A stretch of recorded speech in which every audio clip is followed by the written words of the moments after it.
Alrighty, welcome in, welcome in. Get started in just a minute.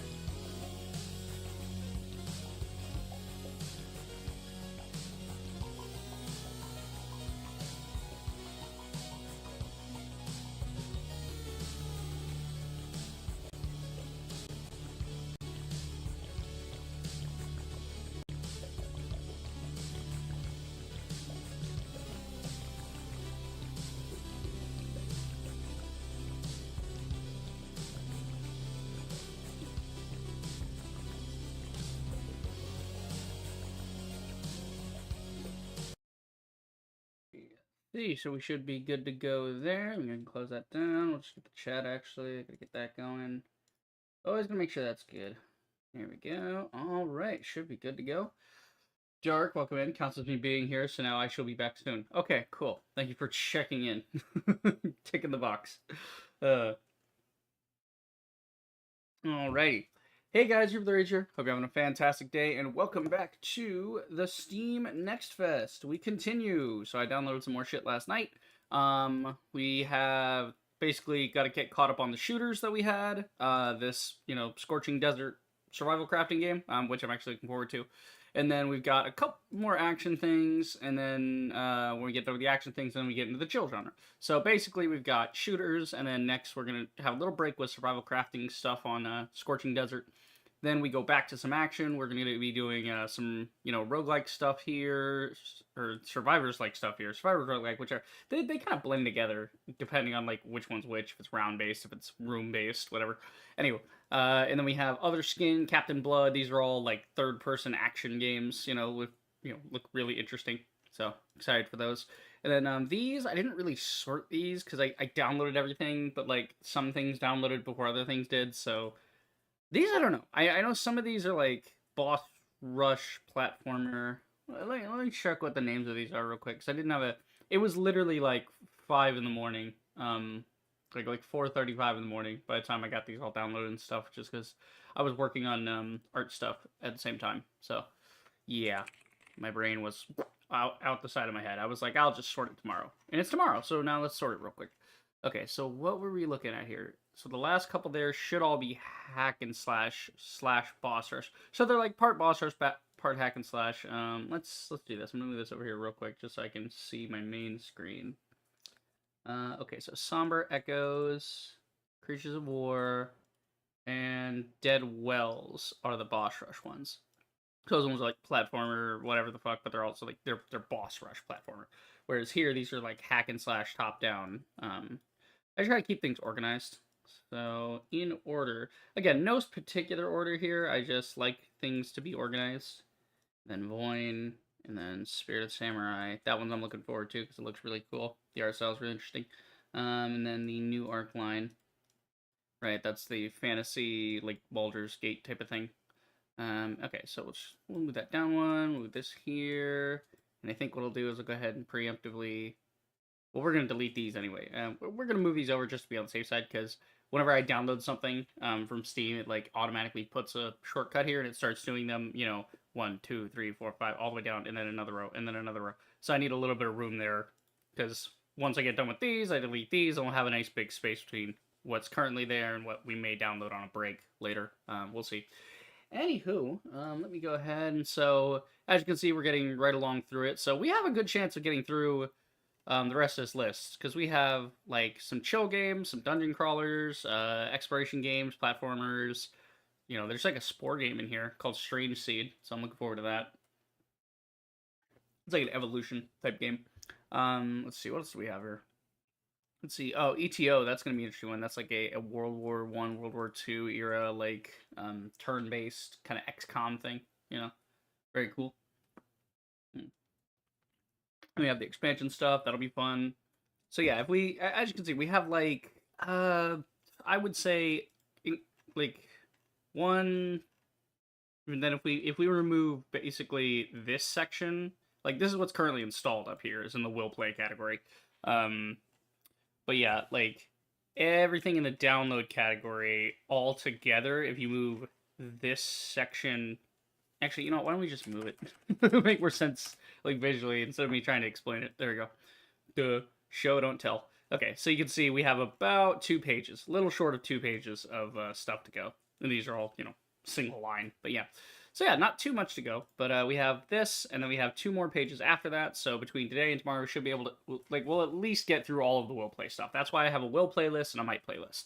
But then if you go to the might playlist, it's not too long. So we might actually get through the might playlist as well. Because, let's see, let me actually move that so we can see what we're doing there. I'll just take out all the unnecessary, really, categories. We don't really need those too much. I have, the one on the end that's, a couple unsorted things, but... Actually, yeah, why don't we just go ahead and just... Yeah, probably just sort those real quick as well. Yeah, I have, a visual novel, I think, in here. It should have had a really interesting art style, so I want to look at it. It's not like an anime thing, it's, very sketchy storybook, kind of like Hollow Knight, Clay Entertainment, that kind of, vibe for the art style. That's more strategy games. So yeah, you can see these are kind of disjointed and smaller than the other categories up here because I pulled from these categories to make the will play category. But yeah, no, we have some fun stuff coming up. A couple more horror games, and then the sort stuff. We'll just sort this real quick, actually, just for my own peace of mind. I'll put that. We'll see X. There we go.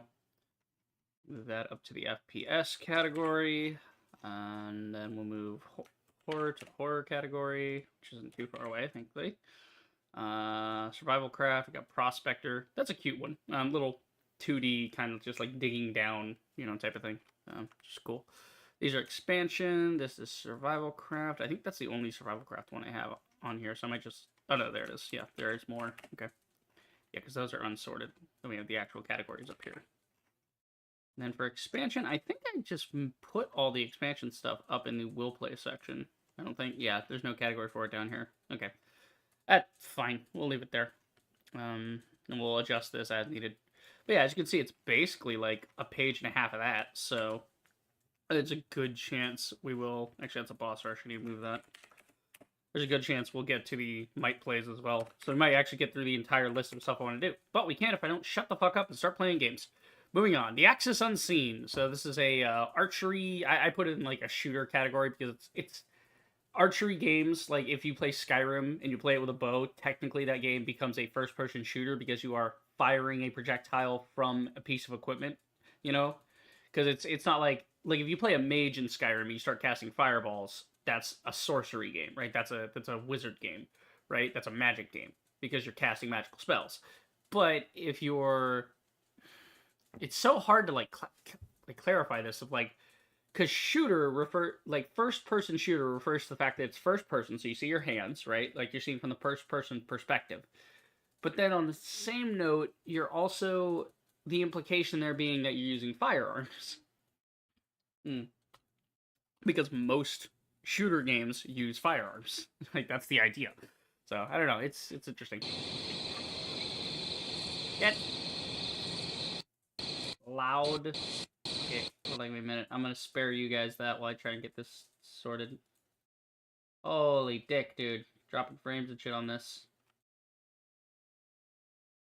Okay, can I please get back to the desktop or something? I'm trying to get back to... I can't see my desktop.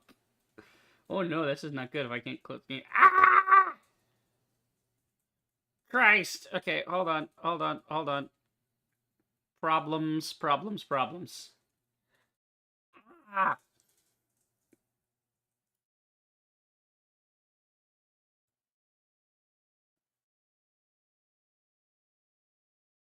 I turned the global volume down, but the main menu volume is still there. That's so weird. Okay. Holy shit. Alright, for the love of God, why is everything, Yeah, the auto-detect... Yeah, there's auto-detect graphics, which I think it's on. So we're going potato mode, because holy fuck, this game. As you can tell, it's one of those highly rendered PBR-style games. It's, high realism, aesthetic. But it has a style. It's just the style of it is highly rendered. It's even though it's still clearly stylized. There's some... Ooh, okay, I'm gonna put potato mode just to be on the safe side here. Screen resolution percentage. Okay, so you can see kind of watered out, and then here is little sharper image. So yeah, we'll just go 100% resolution. It's fine. How much frames am I getting? Okay, now I'm getting 70. That's good. You guys can't see it's like up here. Like at least see my frame rate. You know, there's frame stats, so yeah, you guys can see it there. So that's good. That shows that he's like the developer for this is they know like he know. I don't know if it's a singular game from like the one developer, but you know I don't know if maybe he's the head of the team or what, but like they know what they're doing clearly because they're putting in stuff like you know showing the FPS and all that and all these different things. Nanite mesh. Ooh, here we go. Interesting. So they're actually using the nanite mesh. That's something in Unreal. Basically, what the nanite mesh is supposed to do is it is supposed to basically re-render every frame at all times. So how that works is okay. Let's go back to the main here so I can show you like okay. So imagine like everything on this screen is a single image. Like if you just had this image and nothing else, like none of this text or whatever. Like you're rendering the game, right? The game is what's in the background here. So you got the skull, you got the skeleton, the dog thing in the back, the fire, right? So all this stuff is what we call a mesh, right? So it's made up of these, you know, things we call quads, which are 1, 2, 3, 4 points, right? Little, oh, excuse me, little industry sneak peek of what this does. So basically, everything you see in a video game when it's three-dimensional, excuse me, unless it's like a 2D side scroller, like if you're doing like Mario, right? Mario is what we call sprites and sprite animation, right? So they're using 2D images stacked together in a flattened plane, right? So that's there's no mesh there, right? It's just that. You know, technically there's kind of a mesh because you're rendering the image as a sprite, and that's technically one plane, and that plane is a mesh in and of itself. But that's the difference between 2D and 3D is that 3D has meshes, right? So, you know, usually what you would do is you would have, you know, if you want a lot of detail on something, so everything you see here, you might see like, oh, look at all the little detail on the rock here, you know, like all that scraggly, like the things that tell us it's rock, or like the bark on this tree that's like, oh, there's bark there. It's like, not really though, because a lot of the times, and I went over this when I played Darksiders too. I explained how baking and textures and stuff works, where a lot of the detail stuff, it's a trick. It's a lie, right? Like all art is a lie. It's just tricking your brain into thinking the thing exists when it doesn't actually exist. So all of this is fake. This is just lines on a screen, right? But the way it works is that something like this bark on the tree back here, that would be sculpted or textured, you know, like in the mesh itself, they would have a mesh that's like a million of those little polygon faces, a million of those quads, right? And then what they would do is they would have another version. So they would probably the way it goes is usually I like to work low to high, but usually what it works is high to low. It's you get better results with high to low, so that's why a lot of people use it. The idea is you make the high poly and then you skin it. You do like a shrink wrap of more quads on top of that, and you do less quads on that, and that becomes the low poly. So you take the high poly data, the bark here, right? From the high poly that has a million faces, but you don't want to render a million faces, but you want the detail from the faces. So then you bake, bake like you put it in the oven and you wait for it to solidify and come out. You bake it into the texture. So you take all that detail, what we call a normal map, which would become, it takes all these little points here of the actual geometry, and in the million tree example, that's the high poly. And then the low poly might be 1,000 faces, but it's just one cylinder, right? But it takes all the normal data, which is all those, wrinkles and all the stuff the bark's made of. And when you bake the normal map from the high to the low, you get all of that amazing detail at, a fraction of a fraction of a fraction of the cost, because you've taken a cylinder that was made up of a million, polygons. And then you go to the low poly, and the low poly is like, 100 or something, or 1,000, whatever I said before. You get the idea. So the nanite, so that's to give you an idea. So that's usually what it is. And we do a thing called level of detail, right? So when something's very far away in a game, you do not need to render everything. So depending on distance, that's what causes pop-in games, is you might notice like, hey, that thing way off in the distance looks really weird. Like the silhouette of it looks weird. It looks all scrinkly. It's because the game is reducing, right?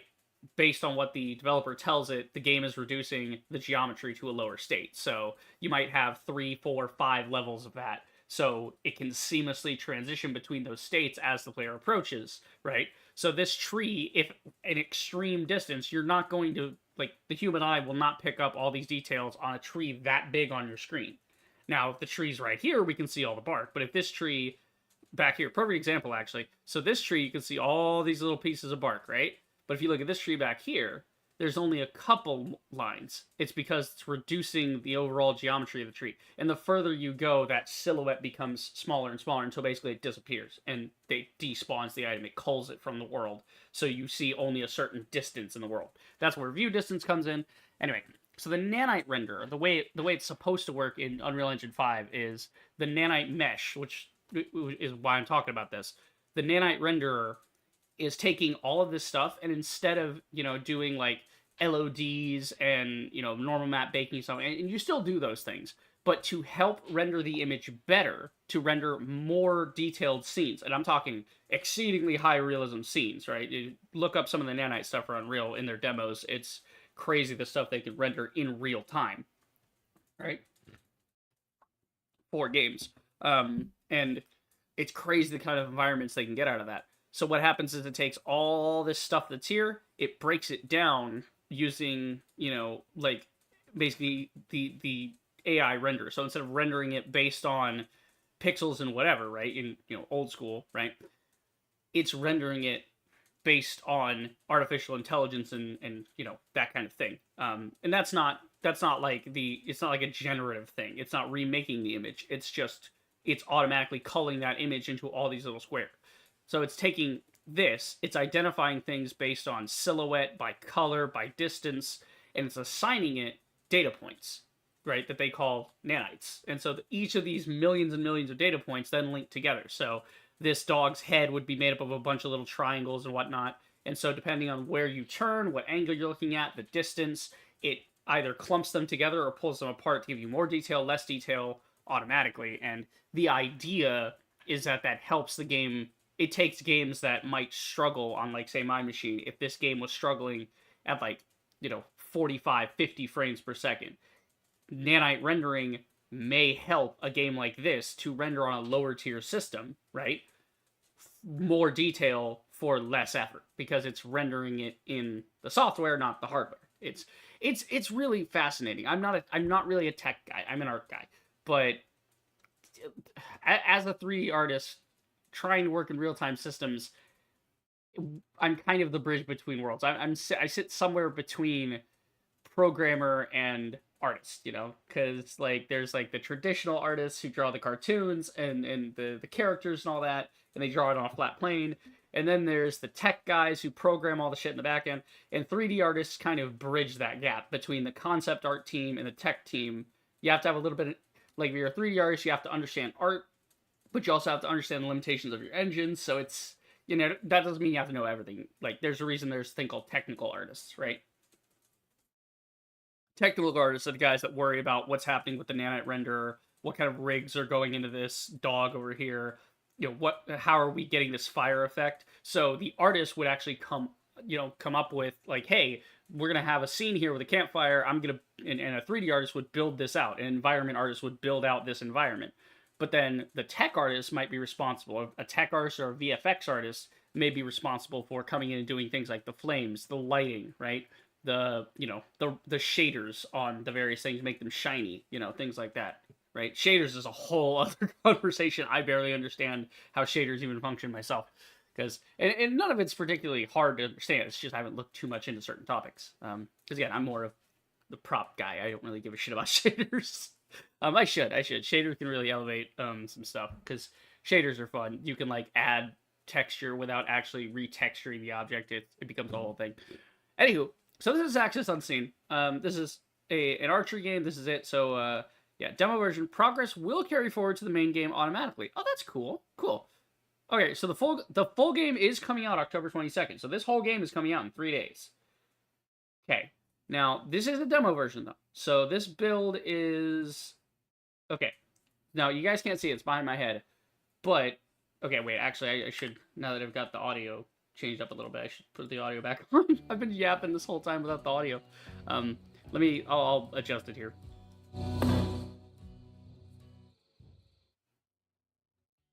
Oh, that's pretty interesting. So it's this bar is actually shorter than the other bars. Huh.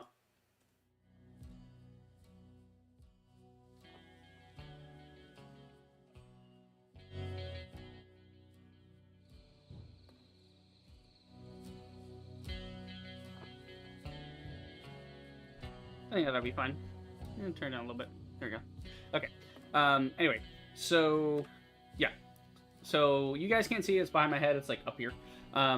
It says gold version 0.992, last updated 10/18. So this was updated literally yesterday. Okay. And they're saying gold version. So back in the day when you had things on discs, you had physical games. Going gold meant that the game had been printed to the discs and the first copies were made and the game was ready to be printed, right? So the game was finished. There were no more updates. There were no more, like, that was the final build, basically. So this is essentially as close to the final build as we're going to get. There'll probably be optimization tweaks, day one patches.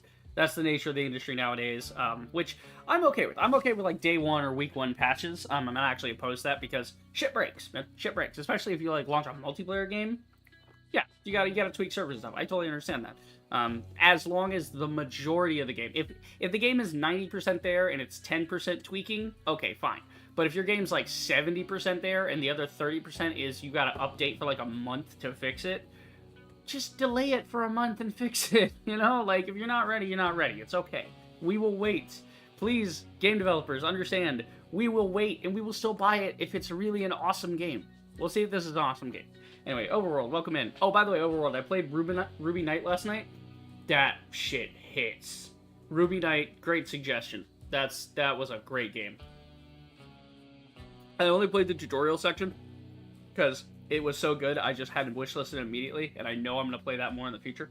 But yeah, that was a good one. Because I had this whole system of, like, you can do a very small amount of damage with your normal attacks, but then you, like, hold, like, R2, and that lets you stare at the guy, and you look for their weak spot, but then they attack, and then you have to do, like, a perfect dodge, and that gives you a free level of that, and very interesting mechanic.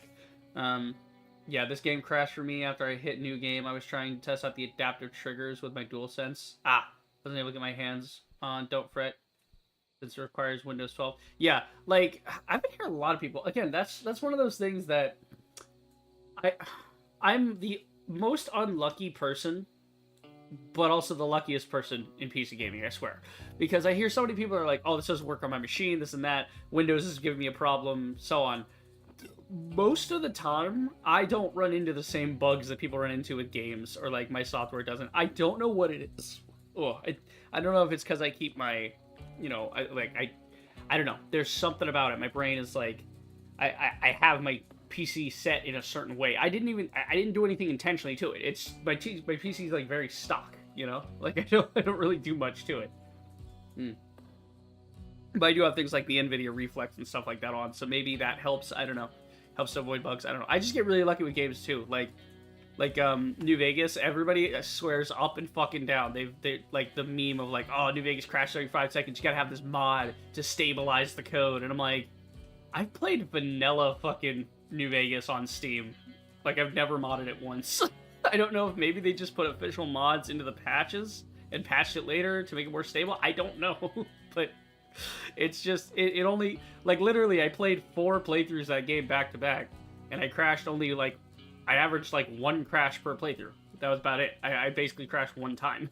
That's it. And usually it's just the load screens that crash. That's it.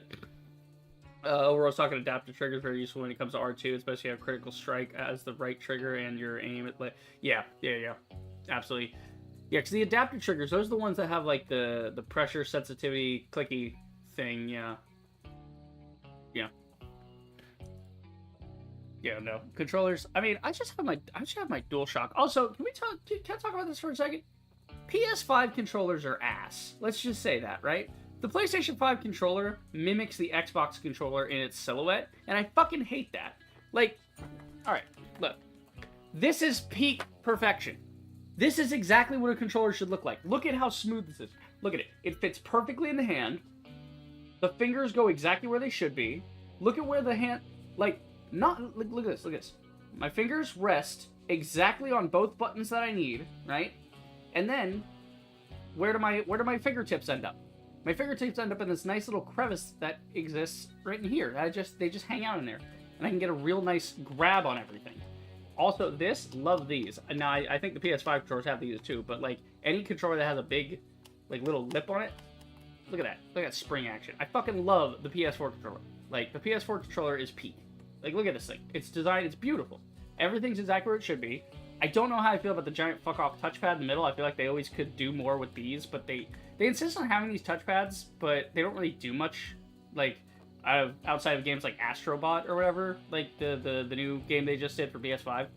Yeah, the reason PS5 controllers are bad is because literally no one wants to use the mechanic. It was given. Yeah, that's what I would. Yeah, exactly. Like, that's what I'm saying about the touchpad. It's like, they put this thing on the PS, like, 4, because this was not on PS3. PS3 controllers were basically this. PS3 controllers are basically PS2 controllers, but with a better grip, you know? I don't know, I should do a stream talking about hardware, like gaming interfaces. We'll do a tier list one day, after the Pop-Tarts tier list. Oh, actually, no, because we were talking about Pop-Tarts in another stream. And I made the discovery, because somebody asked me what my favorite Pop-Tart was, and I had to say, like, the blue raspberry, purple blueberry thing with, like, the purple drizzle on it. I fucking love that one. But no, like, that's how I discovered Boston Cream Pop-Tarts exist. My mom went to the store the other day, and she was like, oh, these were on sale, so I got some. She got, like, the regular frosted strawberry, and then she got the Boston Cream, because she wanted to try it. And I tried it, I'm like, oh my god, it was like, it's not my new favorite. Still has to go to the blue raspberry with, like, that purple drizzle on it. But that Boston cream donut, like the Boston cream pie fucking, you know, thing. The Boston cream Pop-Tart. Fuck me, that's good. It's so nice. It's got this little crunch that's smooth. It's not just, oh my god, it's not mushy, you know? I was expecting to be mushy. When your player character mouth is able to breathe fire, I want the player to breathe through the controller so they can fire as if it... Yeah, see, shit like that. That would make sense, you know? Or like if you put a mic in the controller, and then you have a game like Skyrim or something, where it's like, oh, you're using the mic of the controller to cast the spell. Like, I remember there was a game, and this needs to be studied more, especially for VR games. I would love a VR game to do this. There was a game, back in the day, it was, I think it was a Tom Clancy game. It was some kind of fucking game that was trying to use voice commands for RTS. So the idea is you could, like, call in on the radio, like, you would use your microphone to call into the radio of, like, you know, the helicopters or tanks or whatever you're trying to control. And so they would have a name, like, you know, you know, Heli B1 or whatever. And you would direct them, tell them to fire missiles, shit like that. Like, you would direct them where to go and all that through voice, right? Which is cool. But it's the way you use the hardware. And I would love to see somebody else, figure that out, but that depends on, like, nowadays with the whole AI craze, that'd be a perfect thing to use AI for, is AI voice detection, so that it knows what you're saying, it translates that and understands what you mean, and then puts it in there. I'm thinking Star Trek holodeck type stuff. But yeah, no, that'd be cool. But fucking that, and like, I've always thought VR games need a lot more gestural controls than they have. So they have a lot of button controls, and they have like the Great Leap Forward with Half-Life Alyx, where now every game is using that like gravity glove pull mechanic, where it's like you see a thing, you want it, you pull it, and it like hops through the air, and then you grab it out of the air. That's the idea. So that's kind of like the leap forward in that mechanically. But I think a lot more need gestural controls, so you can like control things. Like imagine a VR, like, you know, RTS game where you're like a Roman commander of legionaries. You have like a bunch of archers behind you, and you're just like, you know, forward, up, and fire. You know, like, and you're like just gesturing for your dude to volley, and you know, it just fires all shit. That'd be cool. Anyway, so off that, onto this Axis Unseen. Let's play this. Jesus Christ. Okay. I love the self-awareness. Bonus points to any game that has self-aware, like, things, you know? That's not like, oh, this is for new players, this is for hardcore players. That's fine. But these, when they have fun with it, I love that. Casual, you have to try pretty hard to die, or be AFK. Like, easy, creatures damage you a lot less, fewer creatures, recommended for most players, hardcore experience, more creatures. Insta-kill, you die in one hit, brutal. Nice. Pacifist, the difficulties cannot be changed after starting the game. Okay, you can change these, you can't change this. Pacifist, creatures will not attack unless provoked. Interesting. Permadeath. Oy. Take photos of creatures in pacifist mode to unlock things. Oh, that's cool. So you can, like, actually just... It's, like, rewarding you with a photo mode. Like, it's giving purpose to the photo mode. That's neat. Creatures will still attack in the intro. Okay. Another game that makes good use of the DualSense is the Pathless. Nightmare of the Pathless.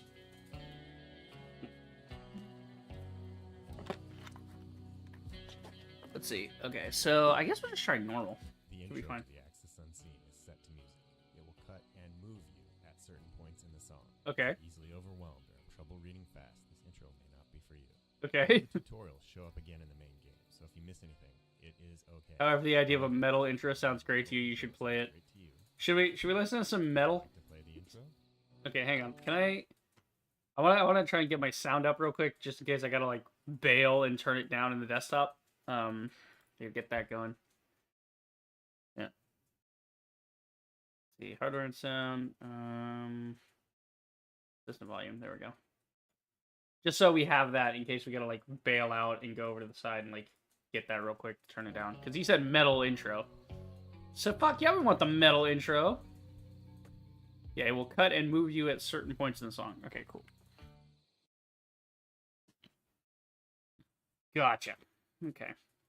See what we got here. So we got like a metal intro for this.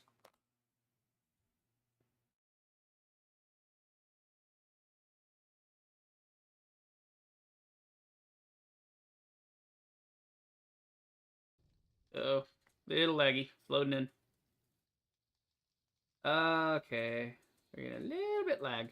Oh my god. Potato mode is fucking real now. Holy shit. Okay, there we go. There's all textures and shit coming in. Okay, it's actually not running too bad. Just checking on OBS over here to make sure it's keeping up. Yeah.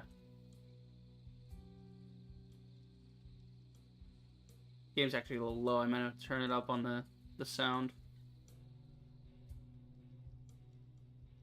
Yep. That's a lot of dead dudes. Everybody dead. That's okay. And that was Steve. I didn't like Steve anyway. Fuck him. Jeez. Oh, God. Like, the chisels, or the spikes or whatever. Like, I don't know what those are. Like, carpenter's nails or something just driven into the back of the skull. That's fucked up. Ooh, I like the big statues. Those are cool. Very, very Viking-inspired, it seems. Yeah, this whole thing feels very Viking-ish. Very, very Norse or Nordic. That's a gigantic skull. What the fuck? Okay. Why is the skull so big? Oh, we have a little bow. Okay. This does not look like the bow from the intro, I don't think. I think this is like an unupgrade bow. Whoa, hey! Hold there, mess to draw. Okay, so now we're drawing and shooting. Gotcha. Oh, it's like a melee system. That's awesome. It's like you have a melee attack with a dagger. And so that's why left click doesn't pull the bow. You have to right click with the bow and then, okay. Arrows fly back when you get close. Okay, so we go towards the arrow. The arrows just fly back into me. That's so cool. I love the physicality of, like, the bow. I love that the bow is all the HUD. There's, like, no HUD here. That's really cool. Okay. Press none to use melee weapons. So, yeah, right click. Yeah, left click. So it's like, ding, ding, melee weapon, ding, melee weapon, ding. Yeah! Stab! Okay. Cool, what am I doing now? Okay, there's like a timer bar at the top for like what's happening here. Nope. Hold R to check active arrow mounts and quiver. Watch the flag for wind direction. Creatures can smell you. What the fuck? Okay. Again, this is a weird intro, but I think they just built this for the demo so that it could explain all of the mechanics to you very quickly. Dude, this fucking... I love the rain, like the wet shader on everything, the way it shines on my hand and shit. Because that's an example of a shader. You wouldn't texture that, but it's like if you're in the rain, like rain, snow, these things are shaders. You automatically collect energy when close, okay? So that's energy. We want energy. Okay, energy's good. Is energy XP or is energy ammo? Walking on rocks makes more noise than dirt. Oh, there's like a thing on my bow telling me how much noise I'm making. Okay, you can see, like, that side of my bow, it lights up with sound. It's like a little sound wave. Okay. This is so crazy. Track creatures by following footprints and blood trails. Okay. Got it. C for toggle. Sneak. Sneak it down. There's, like, literal giants in this game. What the fuck? Loving it, though. It's running pretty great. This is what Nanite does for you, by the way. Look at all the detail here. And it's still running pretty great. Let me see if I can, like, actually pause and change up some stuff. Yeah, get the audio back up a little. Do I have VSync on? Yeah, I need to like try and avoid some screen because I see the screen kind of tearing a bit, so I'm trying getting that like more together. FOV, let's turn the FOV up a little bit. Okay. Stealth is key. The creatures can hear you. Sprinting will get you killed. Crouching is the best way to sneak up on them. This feels like, okay, this feels like he worked on Skyrim and got the idea of the whole, like, stealth archer build, right? Like, that's what it feels like. He's like, oh yeah, stealth archer stuff. Awesome. And then he went and played, like, Far Cry Primal. And I say he as in, I'm referring to the guy that worked on Skyrim and all that shit, like what they do in the trailer. They promote that guy as like, hey, I assume he's the lead dev.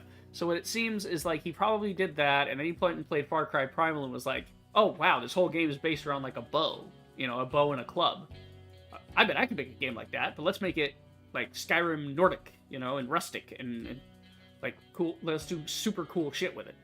This seems to be super cool shit. Okay. But yeah, no, it's wild.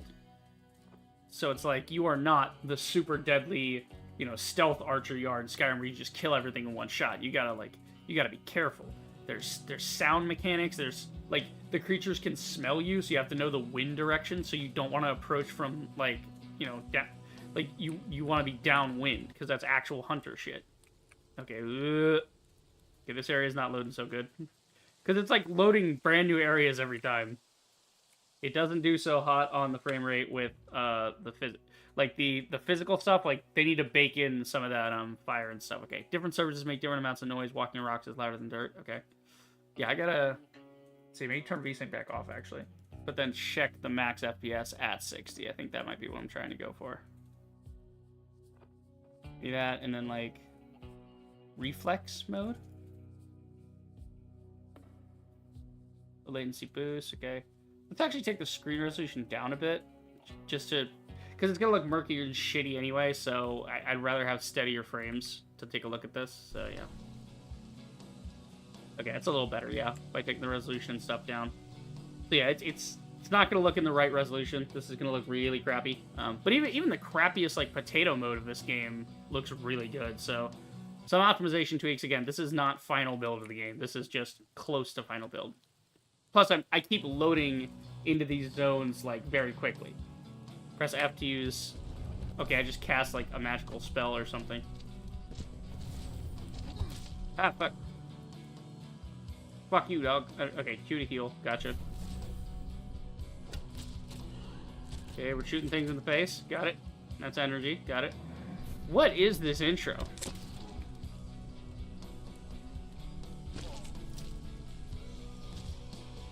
Damn it. Okay. No. This has some mechanical depth to it, though. I gotta take... Alright, are we done with the fucking intro yet, or what?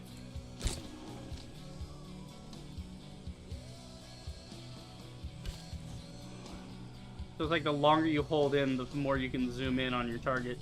That's cool.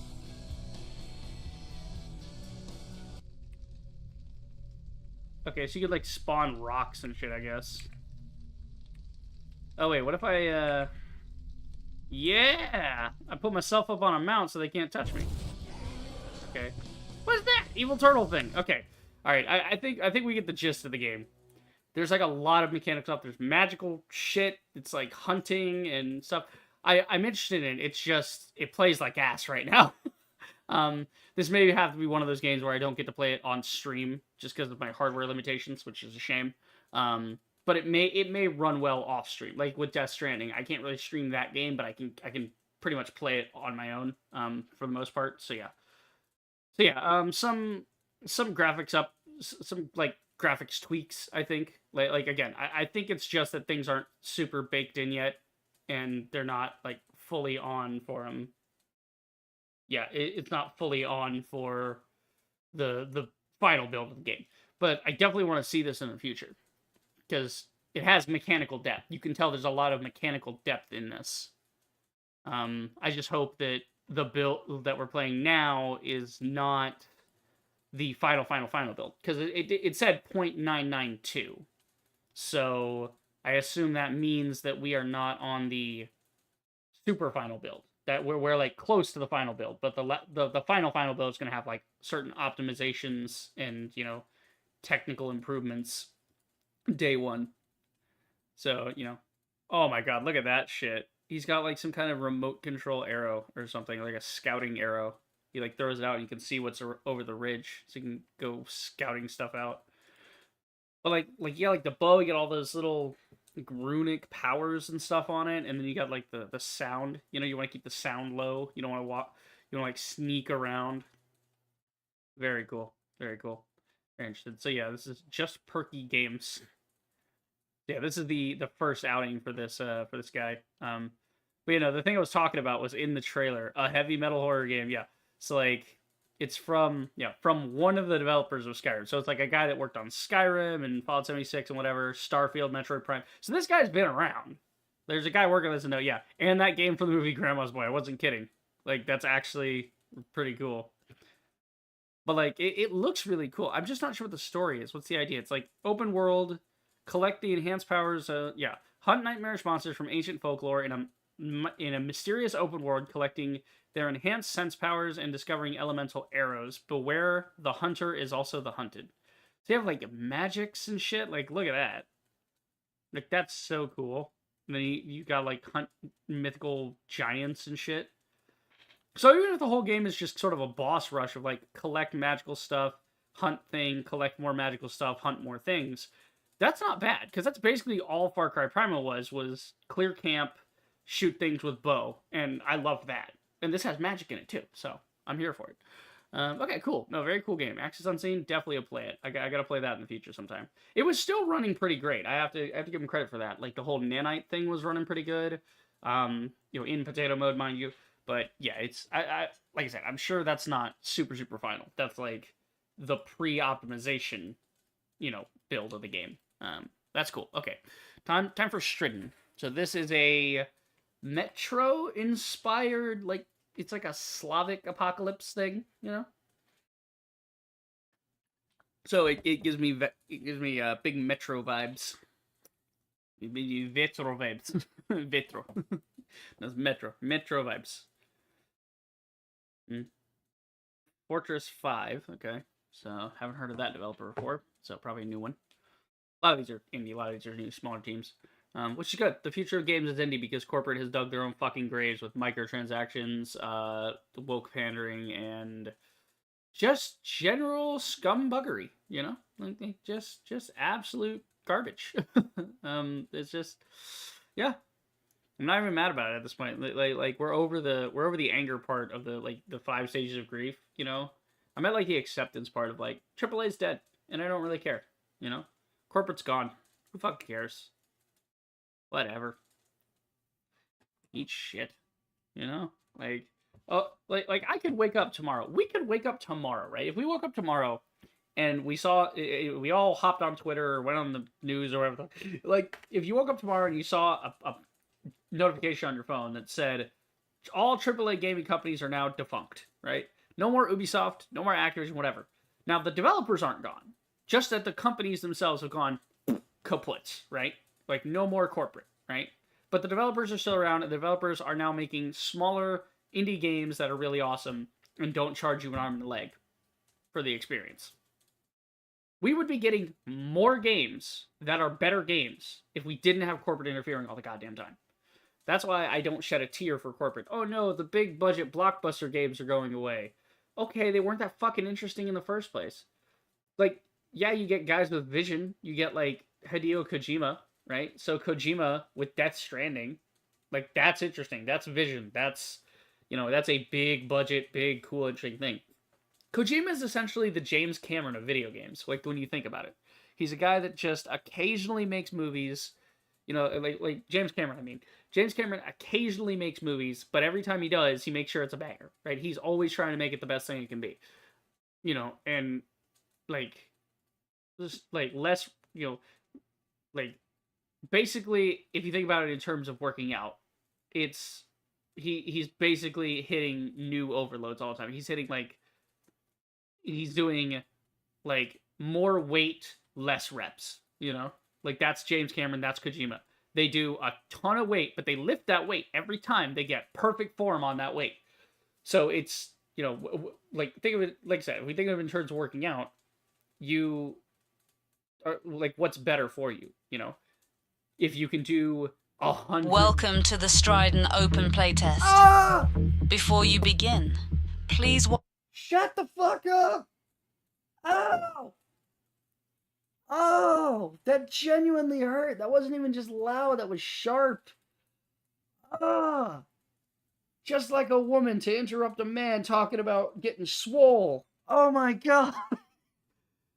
Christ's sake. Okay. Why? And that's on 80. That's not even 100? What's wrong with your fucking narrator? Ow. Okay, anyway, back to the analogy on weights. Let's finish the gym talk. So, like, think of it in this term, in terms of this.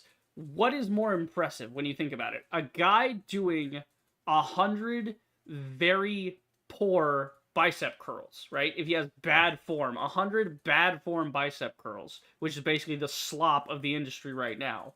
Or, you know, and occasionally he accidentally does a good pull. Or a guy doing 5 bicep curls, but every one of them a perfectly paced, immaculate pull, all the right tension in the arm. You're gonna prefer that guy because he's, you know, it's like steroids, right? Bodybuilder shit. When you look at somebody like back in the day, right? Bodybuilding today is not the same as bodybuilding back in the day. Now, there was still the whole He-Man aspect of it, right? You know, but you had form. You had guys like playing certain things, and yes, they were using steroids. Yes, that's a thing, right? You know, but they weren't using them as much. They weren't relying on them as much. It was more about form and shape and all of that. Whereas now it's who can look like the most dehydrated piece of bloated fucking beef jerky, you know? Like, it's disgusting to look at because they all have like this really like hard tan as well. I really hate looking at that because it's like they go and get tans and shit. I'm like, okay, you can get a tan, but like don't overdo it because then you just look like I said, you look like crispy bacon. Because then like you get all weird up here, it gets disproportionate with your head. Like, but when you look at somebody like Arnold Schwarzenegger back in the day, he looked great. You go look at Conan the Barbarian. I just watched the other day. He looked fantastic. He looks absolutely jacked. But there's nothing. I don't look at him and get repulsed by like, you know, any bulging veins or whatever he's got, because it's like he's got proportion, he's got form. It's art, you know. But now it's just become this whole thing of like jam as many steroids as you can into your body, lift as much weight as possible, tone as many things as possible, cut all the fat, do this, do that. Now it's like I don't want to look at any of the bodybuilders because there's like guys that win the competitions that look like utter garbage. It's like the artistry is out of it, you know? Same thing with the games industry, right? All the artistry is out of it. Like in a simpler example, right? So like if you do 100 push-ups, but your face doesn't touch the ground, you didn't do 100 push-ups. You just like, you know, that's not a push-up. Face to ground, that is push-ups, right? So like I saw a video one time of a guy where he had pretty good form. His form was pretty good, but he didn't actually do push-ups. He was like posting a video saying he was doing like 100 push-ups every day or something. And I'm like, oh, that's cool. That's a hell of a grind because push-ups are hard, you know. But he has a good form. His form was fantastic, right? But he didn't actually perform push-ups. He did half push-ups. Because anybody right now, check this out. Check out how easy this is. Like we're gonna do this. Watch. Right? Look at me. Look how fat I am, right? I have like no core strength, whatever, and I barely lift like, you know, bicep curls on my dumbbells. That's it. But check this out. Check out how easy this is. Here, go back here. Watch.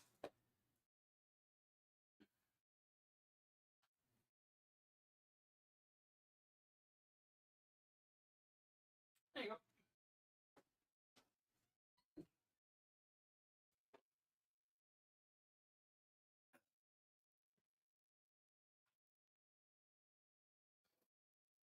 That was not a push-up. None of those. That was like if you were counting those, it would have been 0, 0, 0, and 0. Because I went down, I didn't get anywhere close to the ground. I felt it. You can feel it. You feel your muscles engaging when you do that. But that doesn't mean you're actually growing your muscles. You're not engaging anything, right? That's not a push-up. A push-up is you go face to ground. You want your face to, you want to eat dirt. If you're not eating dirt, you're not doing push-ups. You know? Same thing with like crunches or sit-ups. If you're not getting all the way up, you know, you gotta have chest to knees, or else.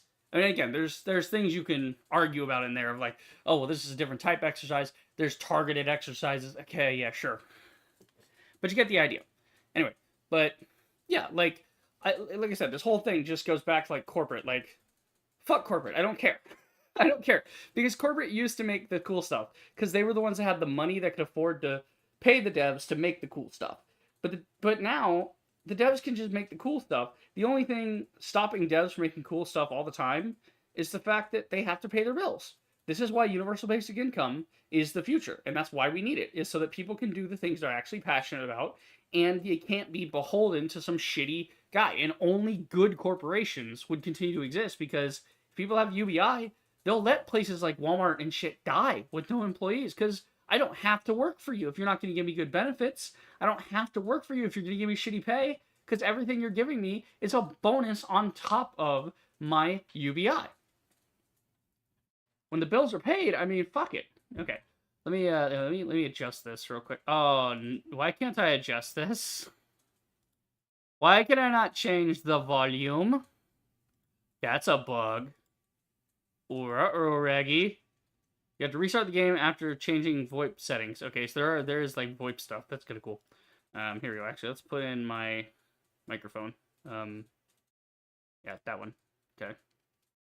Yeah, because this is like a multiplayer thing as well. Let's see. Overworld says usually some people cheat into bodybuilding and think that will work well for them, when in reality it's just like, yeah, like not Ron Perlman. Who's the other one? I think it's Ronnie Coleman, I think is the guy's name. The black bodybuilder guy who he used to use steroids a lot to you know, pump himself up. And then later he's like, fuck, that was a terrible fucking idea. Please, younger dudes, do not do that. Because it fucks you up later. It fucks you up later. It absolutely, you know, like it's don't do that. It's a bad idea. Okay, so I can adjust this. Why the fuck can I not adjust the audio? Okay, I'm gonna have to do that like manually then in the desktop. I'm gonna bring the whole thing down to like maybe 10. That ought to be fine, because this is all stuck at 80. I can't adjust anything. It's really weird. Okay, VSync on. Yeah. This one I'm going to cut a lot of slack to, because game version 0.2, so very much still alpha phase, where we're like not even halfway to a proper build. Yeah, unlimited new.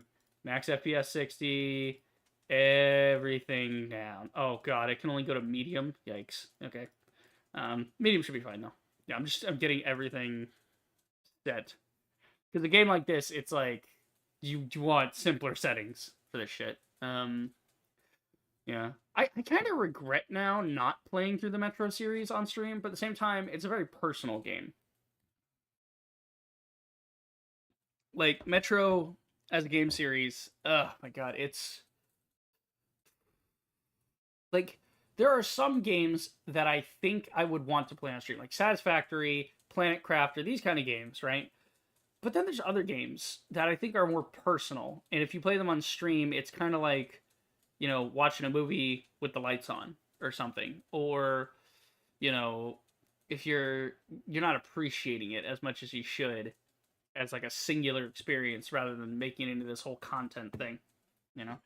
That's not to say, you know, you shouldn't share that with people, but like there's a reason horror games rarely get streamed, if that makes any sense. So like when somebody plays a horror game, they tend to play it alone in the dark, just them, the webcam, so people get their reaction. But they do a video on it, right? Because that makes it intense. Because they're actually alone. If you guys were here and I was riffing with you, it's not so bad, you know. Yeah. And then there's games like Subnautica that freak me the fuck out. It doesn't matter if like the lights can be on, my feet are solid on the ground, and I'm still just, thalassophobia, man. I can't do it. Okay. Let's see, FOV, yep, overall quality set to medium, right? So that should be, yeah, just want to make sure that's all set. Okay. Controls, ooh, a lot of controls, okay. we're just checking this out to see what kind of feature it is. Because that's... Oh, it's a tutorial video. Welcome to the Stridon Open Playtest. Okay, I'm going to turn it down just a little more if that's how loud it is. I'm going to turn it down one more time. Stridon is a That's better. fast-paced looter shooter. Okay. So this at least gives us a rundown of the Stridon game. Open Playtest. I like this. Props to the Before you devs for this, begin, because Please more watch this games short need tutorial how intro to play. videos of how does the game work? What do you Stridon is a do? What's the fast-paced idea? looter shooter. Yeah. Your team needs to collect 4 electrode But you can see tubes it's got and this sort deliver of them to your like radio crazy transmitter, fucking while also thing, accumulating you know? 15,000 team points to transmit the rescue message. Yeah, so it's got If your this like team succeeds World in War transmitting the One message sort of without an aesthetic enemy of team weapons and interrupting stuff. the signal, Very simple you stuff. win. Before a match begins, Yeah. you can choose which class you want to play. Yeah. Each class has unique tools, construction items. Okay. So it's like perks. part... For this example, thing is... Yeah, if this you thing want is to like breach locked part areas and loot Battlefield, stashes, part the Metro. engineer It's is a very good interesting. choice due to their Because like you breaching can see he's got like the radiation and all that with the filter. After selecting a class, please choose a spawn region to start in. Different areas offer different types of loot. For example, military areas contain more weapon parts, Okay. but fewer blueprints, while industrial areas provide more blueprints, but fewer weapon parts. Okay. At So the do you want to beginning get of the the game, blueprints or you that? Oh focus yeah, on okay. gathering a substantial So amount this of is loot to clearly enhance inspired by your team's Battlefield loadout and 5. stronghold. Battlefield 5 had a lot of like building Everyone and whatever. starts with just a hammer and This their is somebody class played ability. Battlefield 5 and said, what if So we it's made an up to entire you game and with your like these team to building gear up. mechanics and stuff, but like less Your of the team combined needs to find arms. weapon parts, Some which you will somebody use to purchase basically, a weapon yeah, they look like they're by constructing combining a weapon station the whole in your like, base. yeah, Initially, Mm. you can only find basic weapon parts. okay. Blueprints serve as the team's currency. So what's the for meta construction game here and is defense, what I'm interested in. while food restores health Because and I drugs don't- replenish stamina. I can see the match-to-match forget to gameplay of collect like gas collect mask this, grab filters, this, let's go as kill they this are guy, battle crucial for royale style. surviving outside when But I'm not radioactive seeing fog the appears meta. on the Like map. what kind of exfil, what kind of extraction, Hold down looter, the shooter. inventory button to aspects view are in your this. inventory Yeah, and I use thought this- consumables. This is what I thought the Cold War was. Yeah, When the the literal radioactive Cold fog War. appears, It's snowing. Be you know? sure to equip your gas Oh, that's a mask by cool. That's a pressing the very gas mask cool button. like eating mechanic. This Because will he doesn't allow just you eat to it. He see just the he cracks it radiation open level and then he outside, eats the soup. That's the cool. status of your gas mask filter, Okay. and any radiation exposure. Yeah, so you have to go outside. You have to use the filter when you're Excessive outside looting shit, radiation will make which you gives you a sick and timer. cause You have to, damage. you know, To you change have a to get more gas mask filters. filter, like hold some down the this guy inventory played button and like switch Battlefield filters if 5 you have any Metro available. and said, let's do that and Additionally, throw in a little You can payday, repair you know, used with like the filters in cutting your tool and shit. stronghold by building a gas mask filter station. Okay. So, After looting, hmm. your team needs to capture a stronghold house. Okay. So you Once do the captured, stronghold in this the match. location becomes your main base for the remainder of the match. Okay. You can now use your hammer by pressing the aim button. Here, you can spend blueprint currency to build a weapon station. God, this is like ammo so stations, interesting actually. Healing stations and defenses. There's a to make it lot more mechanically difficult for driving enemy this game because teams it's to like enter your base. first half, second half. First half game, Stronghold loot, offers second half protection game, from the defend. radioactive fog. And on the top floor, you'll find your team's radio transmitter. So is Soon, one team airdrops will start appearing on the so is map. one team the designated Airdrops defender provide and the valuable other teams are the resources, attackers that have to including take out the better defenders to weapon win? parts, Or consumables, blueprints, like what's the and win most condition here? importantly, electron tubes. Okay, so you To go to get the capture an package. airdrop, A la you need to be PUBG. within Orange the crate, capture blue tart. radius. PUBG. Standing in the outer radius will cause the airdrop to progress more slowly Okay. and yield fewer team points. So the closer you are, the Conversely, better.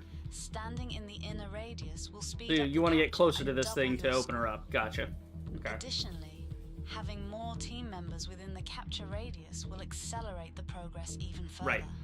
Right. Thank you for taking the time to try out Stridon. Oh, thank you. Please You know, remember that the I like game is still when in development. devs like and respect this my is a fucking time here. pre-alpha Okay. version. So it seems like maybe you spawn maybe back at your stronghold, because otherwise I can't see what the point of any of this would be if I can just go hunt the other players. You know what I mean? If it's one life, no respawn, and there's like no other players, like that's what I'm saying. It's like, I was showing the game loop, but it's this tiny fucking image. Okay, so I'm trying to figure out if it's single life or not, because if okay, let me refresh the servers. Are the servers even up? Okay, so yeah, we do have servers here. Good. Let me go by ping here. So, yeah, region US. Okay, so it is organizing by US and then the EU and all that. So there's only like 2 servers right now. Unless I want to go play EU and Yikes Captain. Don't really. Keep refreshing. See, there's only 10. Okay. If Battlefield Cold War existed, this would be it. Yeah, like that's the vibe I'm getting. Exactly. Overall, that's exactly what I'm feeling too. So like I said, I'm just trying to figure out: is there a risk to getting in gunfights, or is it just, we lost our guy, now he has to, like, we have to wait for him to respawn at base and then come back to us and get his loot and stuff, like. So, okay, what is the win condition here? Welcome to the Strident open playtest. Okay. Before you begin, please watch this short tutorial how to play. So what is the win condition here? Strident is a fast-paced looter shooter. Looter shooter, got it. Your team needs to collect 4 electro tubes 4 and deliver tubes. them to your radio transmitter. Deliver to radio. While also accumulating 15,000 team points to You transmit need the rescue message. 15,000 points. If your team succeeds in Okay. transmitting... So, in the end of the trailer there, in the end of the tutorial video, yeah, it doesn't sound like a one life thing, no. So, in the end of the video, you can see guys were fighting, and when the guy got a kill, he got like 100 points. So, they're not actually punishing you for getting into fights, which is good, because that's going to prevent people from being fucking rats and just hiding all game, or like, you know, which is what I do. I'm a fucking rat in battle royals. I like to creep around on people. But it's discouraging people from just being like, let's eliminate all the other players and ignore the objective. You have to do the objective. So everybody, there's 4 tubes, so I assume there's only going to be 4 tubes in the entire game. That's why you also have to fortify your stronghold, is somebody might, like, while you're out getting another tube, somebody might break into your stronghold and steal the tube you already have and wreck your shit. So you have to, like, balance that of, like, do we go offensive, do we go defensive? Interesting, okay. I guess, you know what, this one's alone. You know, I kind of want to just hop into the lonely server. Just, again, we're just checking out the features. This is the type of game where you gotta have a population. This is definitely one of those games where you gotta play with the boys, you know? Okay, scavenge. Houses and lock spaces all over the map. Breach them to find food, drinks, weapons, parts, and blueprints. Okay. Forgot the Oxford comma there. Capture a stronghold for your team. Evade the radioactive fog. Build defensive and buy your loadout. Okay. Capture airdrops to secure better loot, gain team score, and electro tubes for the radio transmitter. Your team needs 4 tubes and 15,000 team score to activate the radio transmitter. If the message completes without interruption, victory is yours. Okay. Cool. Very interesting. So it seems like they've combined a couple of their favorite things. So they've got, like, the radioactive fog, that's like PUBG, like that, and the airdrops thing, that's like PUBG Battle Royale type stuff, right? But then also there's like Metro, the scavenging of like food, water, air filters, stuff like that. You know, upgrading your weapons by finding new weapon parts and blueprints. That's like Metro vibes.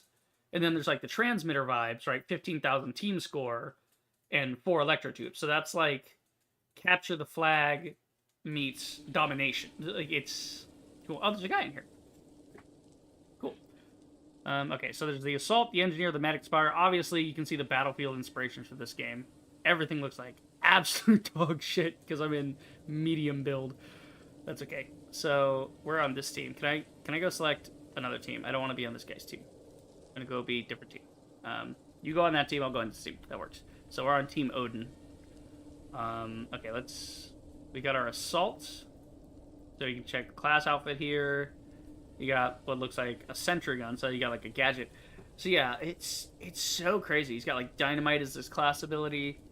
Yeah, this guy has seemingly successfully, like, I say this guy, I mean this team, these developers, have mixed Battlefield, Metro, and PUBG into one, like, entity. Fascinating. Very fascinating. This guy's the engineer. He builds walls and shit, okay? And it looks like he's got some kind of minigun, maybe? Yeah, maybe like a minigun, or I don't know. I don't know what that is. This guy's the medic, so he's got he can build a healing station. Right. You got class abilities. Right, okay. And then spotter can spot stuff, obviously. And then he can also build bouncing Betty mines. Cool. And the support, he gives ammo, and we get the ammo crate and the vending machine. Okay. I just go with the assault. The assault's pretty standard. He's got dynamite, sure. Okay, so let's check the spawn. So they said, like, if we go to the military zones and stuff, yeah. So it tells you on the right there what you're going to get in this area. Will you get more of one thing than the other? So North Military gives more weapon parts. The side of the map here gives equal weapon parts and blueprints. So, excuse me, East Industry is going to be a popular site, it seems, because, you know, it's kind of like landing military base in PUBG. It's got all the good stuff that you want. So you're not going to get food, drinks, weapons, or equipment, but you are going to get weapon parts and blueprints. So if you're playing second half, this would be the place to go. You'd want to go here, and then adjacent to this, you might want to, like, scoop around. Here's food and drinks. So you might want to land East Industry, and then snatch up a bunch of stuff, and then move into, get a couple of weapons out of there, right? And then you move into the center to get food and water. And then maybe you grab Objective E. So... yeah. Oh, this is really fascinating. Okay, so I was thinking in my head, I'm like, how do you do the radioactive thing, right? Because, like, if you set up a stronghold, wouldn't the radioactive fog encroach on your position, right? That's what I was thinking. But no, I think what they're doing is they're having this outer ring be the first half of the game. So you can spawn anywhere in the game, right? So maybe you want to set up your stronghold before anybody else. You right, start setting that up, and, you know, do that. And ignore the whole looting aspect of things, right? And then you got East Industries, you got West Industries, so you got, like, equal blueprints here and here, but there's, like, no weapon parts at all in West Industry. But West Industry might be safer if you're trying to get to, like, Stronghold E. So these are the Stronghold buildings here. A, B, C, D, and E. And then I assume what's going to happen is we've got spawn here, grab stuff, move to center, pick a Stronghold. That's your base. That's where you're going to go to.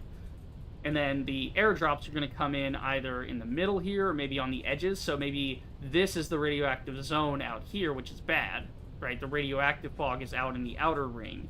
And then in the inner ring, it's more safe. So this is where all of the crafting defensive plays are going to happen, right? This is the second half of the game. This is first half. You go around looting all this crap, right? It doesn't seem like anything in particular has a lot of food and drinks or weapon. Like, there's not a lot of weapon drops anywhere. The best place to drop is going to be East Industry, but that's only if you want to immediately get into fights, you know, risk it for the biscuit, and you want to get in there, high risk, high reward. If I get the gun, I'm good. If you get the gun, I'm fucked, because you're going to shoot me off spawn, and then I'm going to have to respawn, pick another spawn, and, like, try to find something else.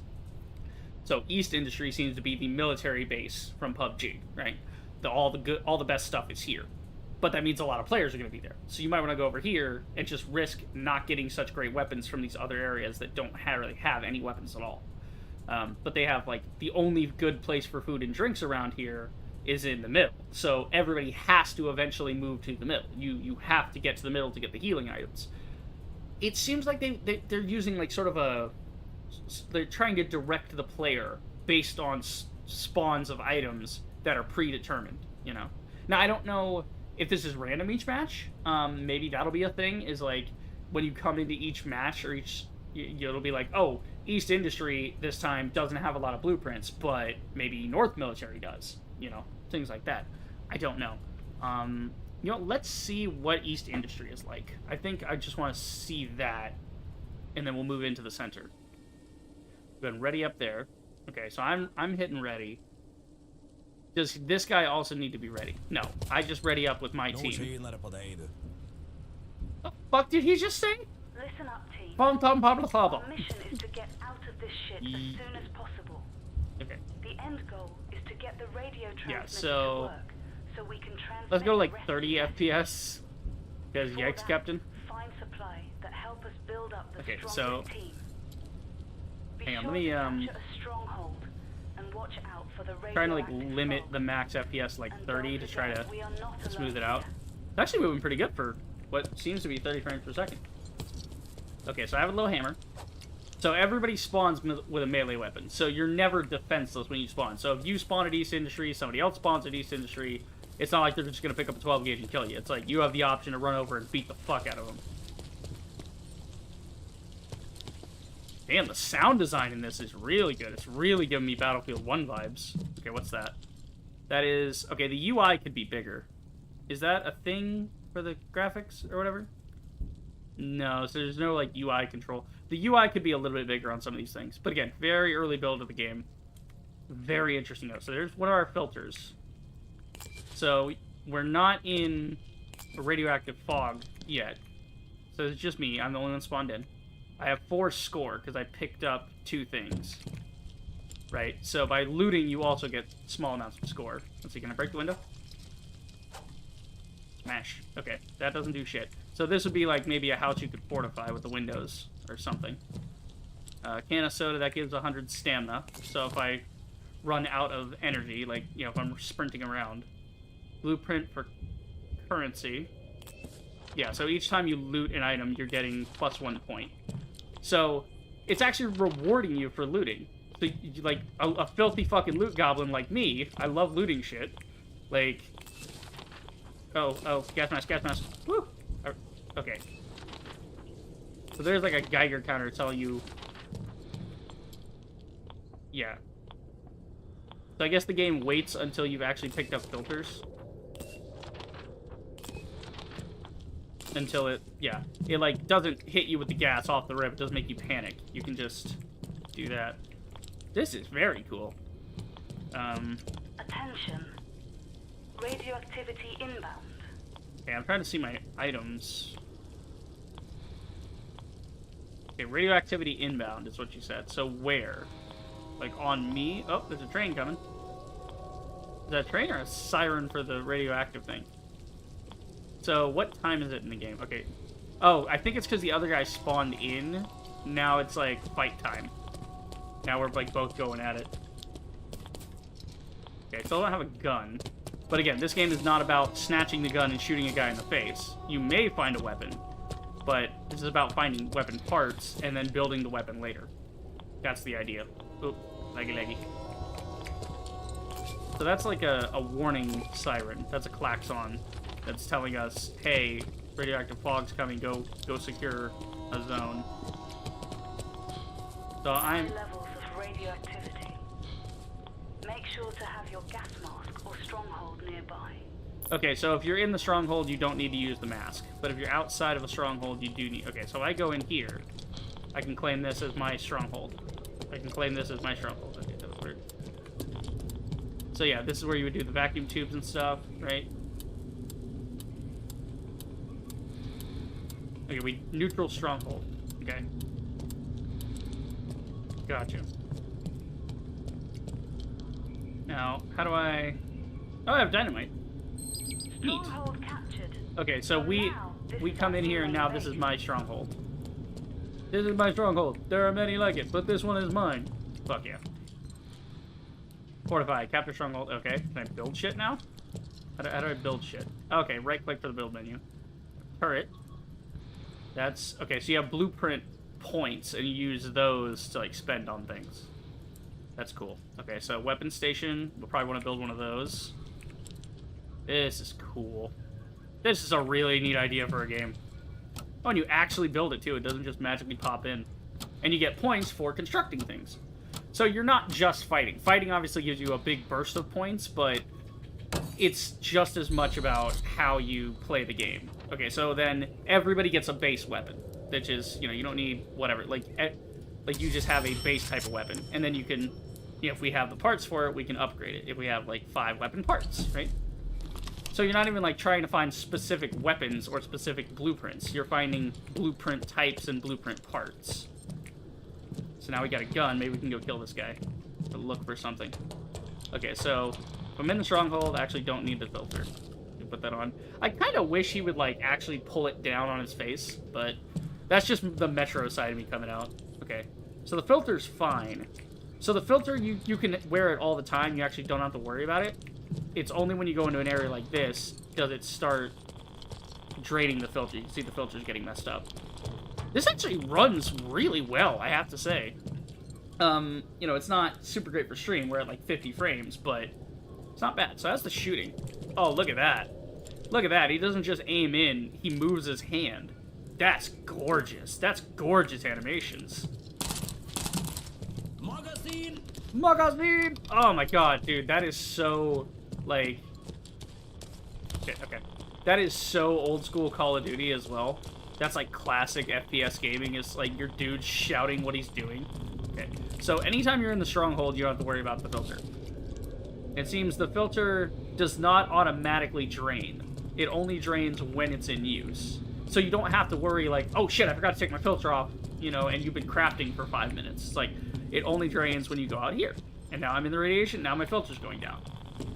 Oh my god, this is cool. I need to play this game later. Yeah.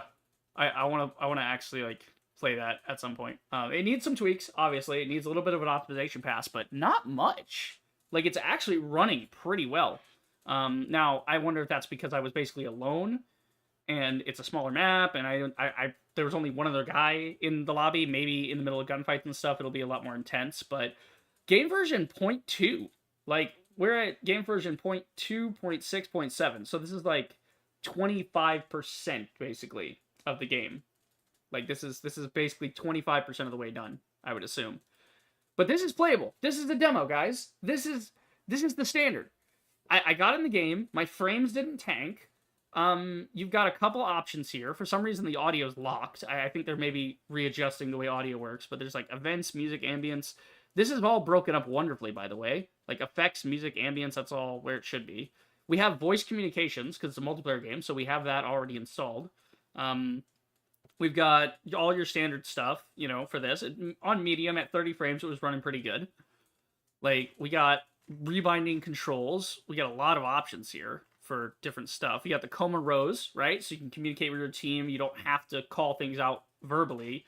You can just, you know, be like, hey, there's a guy over there, you know? Or like, hey, let's build that here, you know?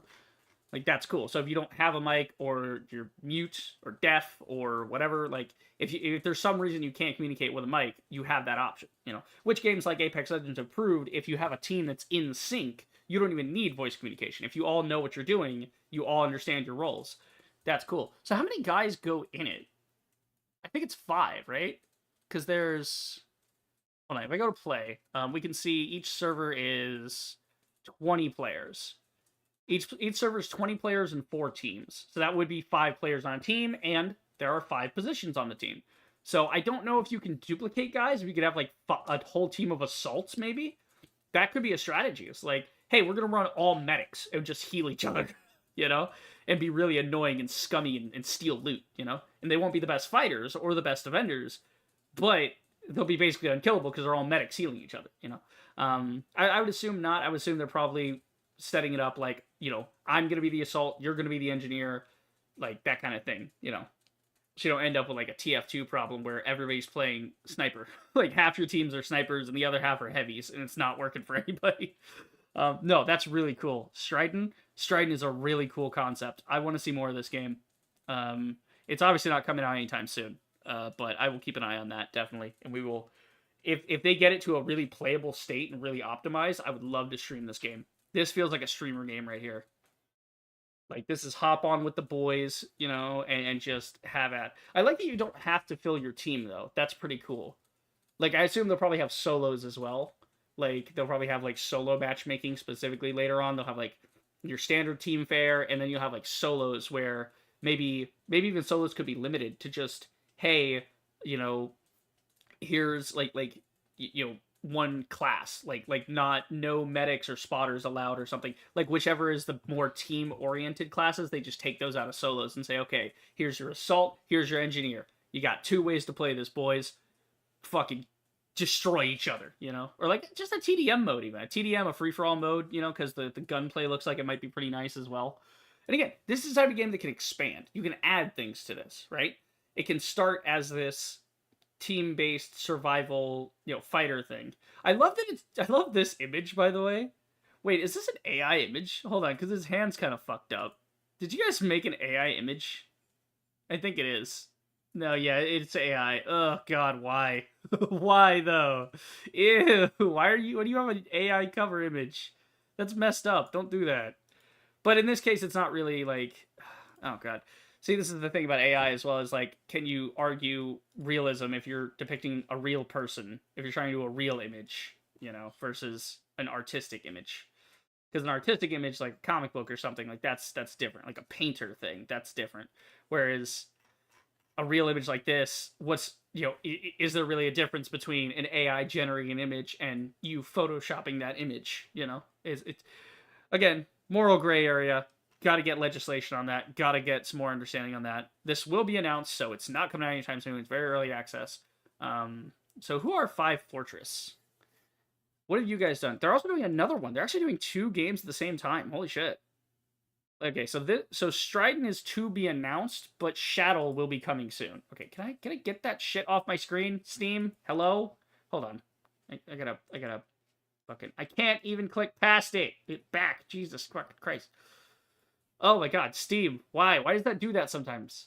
When I right click in Steam sometimes. Okay, so this one's coming soon. So the other one's to be announced. So I don't know if the terms are different, like, or they mean essentially the same thing. So this one is Shadow. This is an action-packed PvP, points-based survival game where you shoot, loot, craft way to shelter as you dodge bombs. What the fuck? Okay. So this is closer to your PUBG style, where you're all running around punching each other, you're in your underwear. Yeah, survive air raids. That's yeah, this is PUBG. This is PUBG all over again. But I love that idea, like, just all these dudes shooting each other, everybody's in their underwear and shit. Look at how wacky this is. This is clearly, like, this guy loved PUBG and wanted to make a better PUBG. I would play this, though. Like, it's got health, food, water, hunger. So he's mixing the survival crafting elements with the battle royale genre. Or in the case of Strident, this developer is mixing the, like, the Battlefield action or like Call of Duty arcade shooter vibes. He's mixing that with Metro and kind of getting that together. It's fucking fascinating. Like, I'm interested in both of those games now. Like, good job. I am interested. I would say maybe get actual images and not... See, I don't know if it is an image. It's just a really weird thing on his hand. Let's see. I'm gonna go look this up because I need a bigger image of this. I'm pretty sure it's AI though, like from the way it looks. Because the chick I think is missing some fingers too. Which, don't do that, man. Just take the time. Go to an army surplus store or something if you can. Like, literally, just go to a theater department. Even you can probably go to a local college and be like, hey, do you guys have military uniforms for like this era? Can I just borrow those and take some pictures? Like, nothing crazy. Because you could do that. I mean, they're like, as long as you don't damage them, they're just sitting on a shelf anyway. They're not really being used right now. But no, I want to see Strident. Let's see. Strident.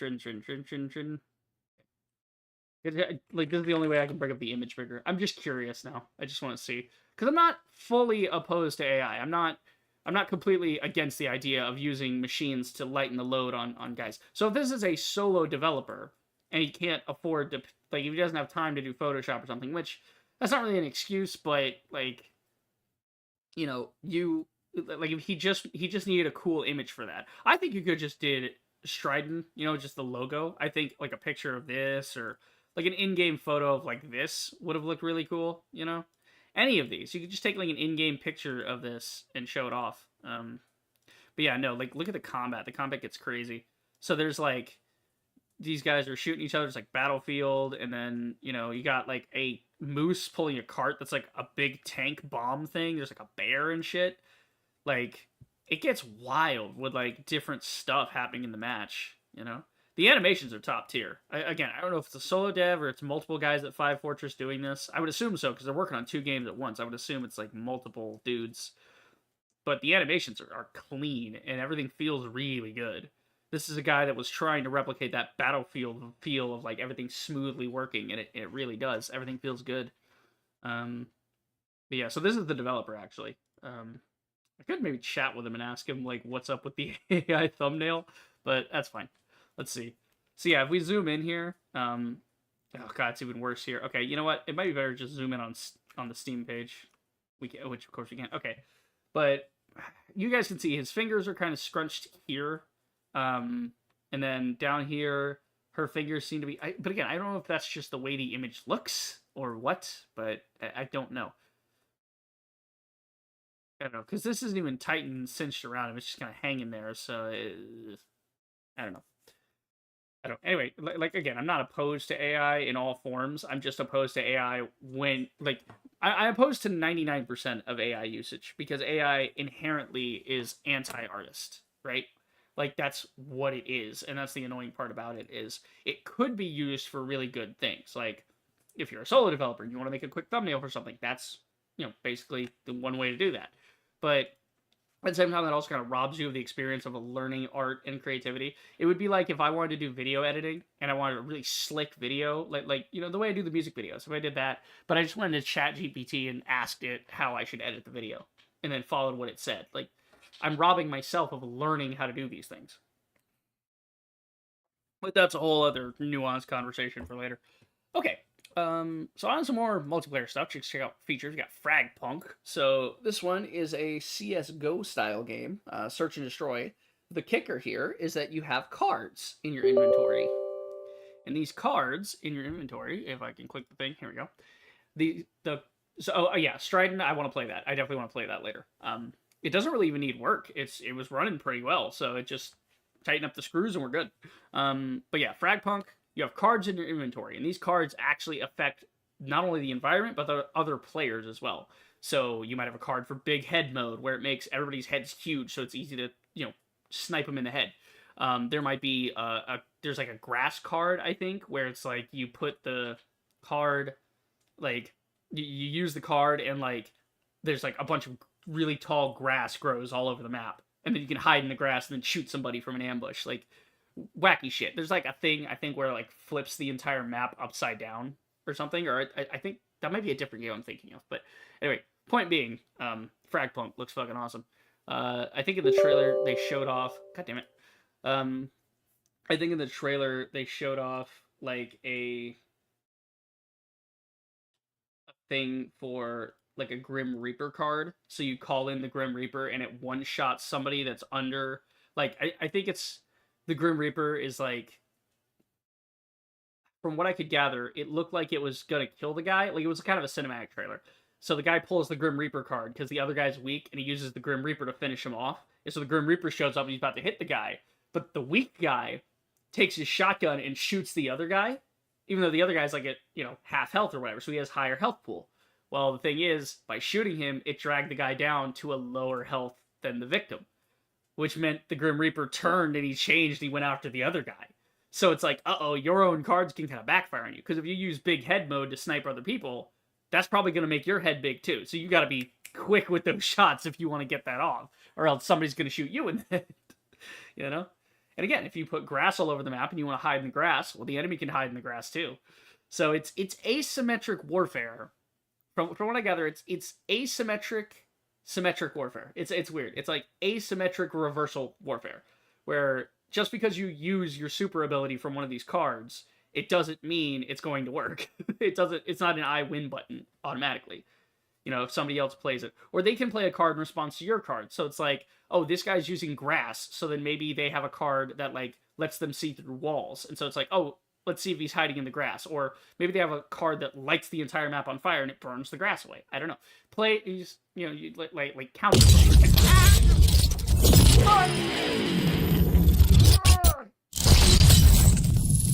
Ow! Why? Why the loud splash screen? Okay, I'm gonna turn it down here. This is the trailer, by the way. Oh god, that's so loud. It gets better. Jesus. So this is the trailer I was talking about.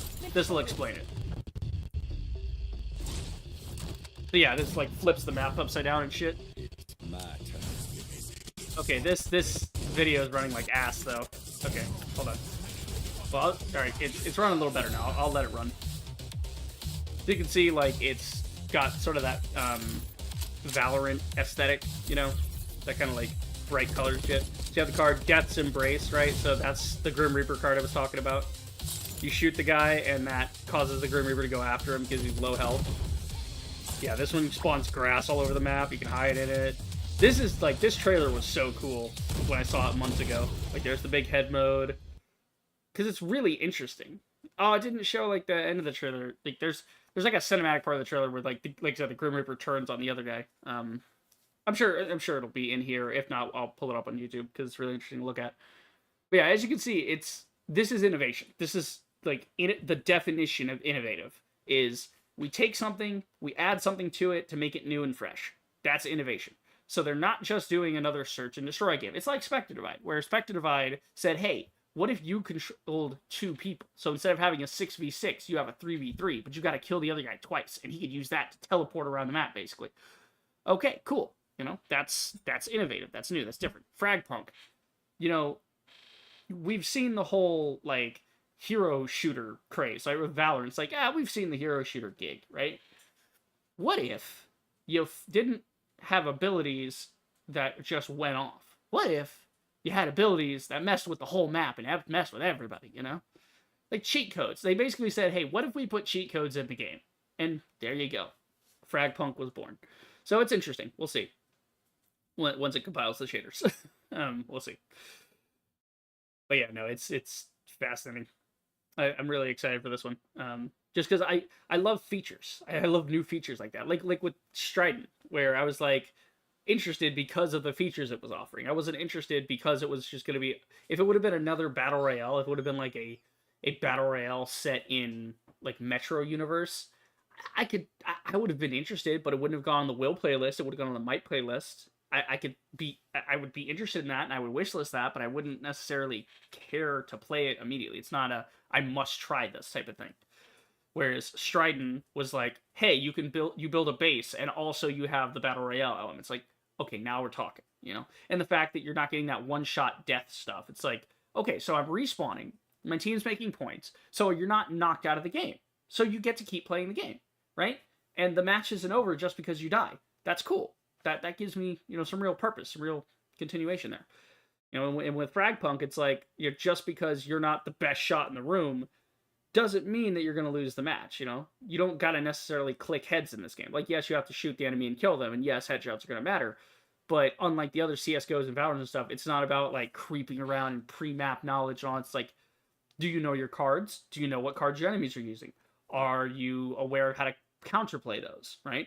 Do you have, you know, something up your sleeve, right? That's the idea. You have this card up your sleeve that the enemy's going to push you because he thinks he can get you. Uh-oh, Grim Reaper, you get him, right? Because, you know, it's just, oh, man, it's interesting. Very interesting. I'm also just yapping to buy time for the shaders. Oh, come on, hurry up with the shaders. Again, at least it shows, like, a proper decimal tick right there. Hopefully this runs well, because we had that problem with Spectre Divide, where feature-wise was interesting, but play-wise, ran like ass, bro. Like, the server was dog shit. You know, and again, I'm not opposed. If this has technical problems, I'm not opposed to looking at it later. I'm very interested in the concept, so if they just gotta tighten up the screws and clean up the server, okay. You know, I can understand that. But yeah, shit looks cool. I just love the aesthetic as well. Game is not installed on SSD for a better... Ooh, hello.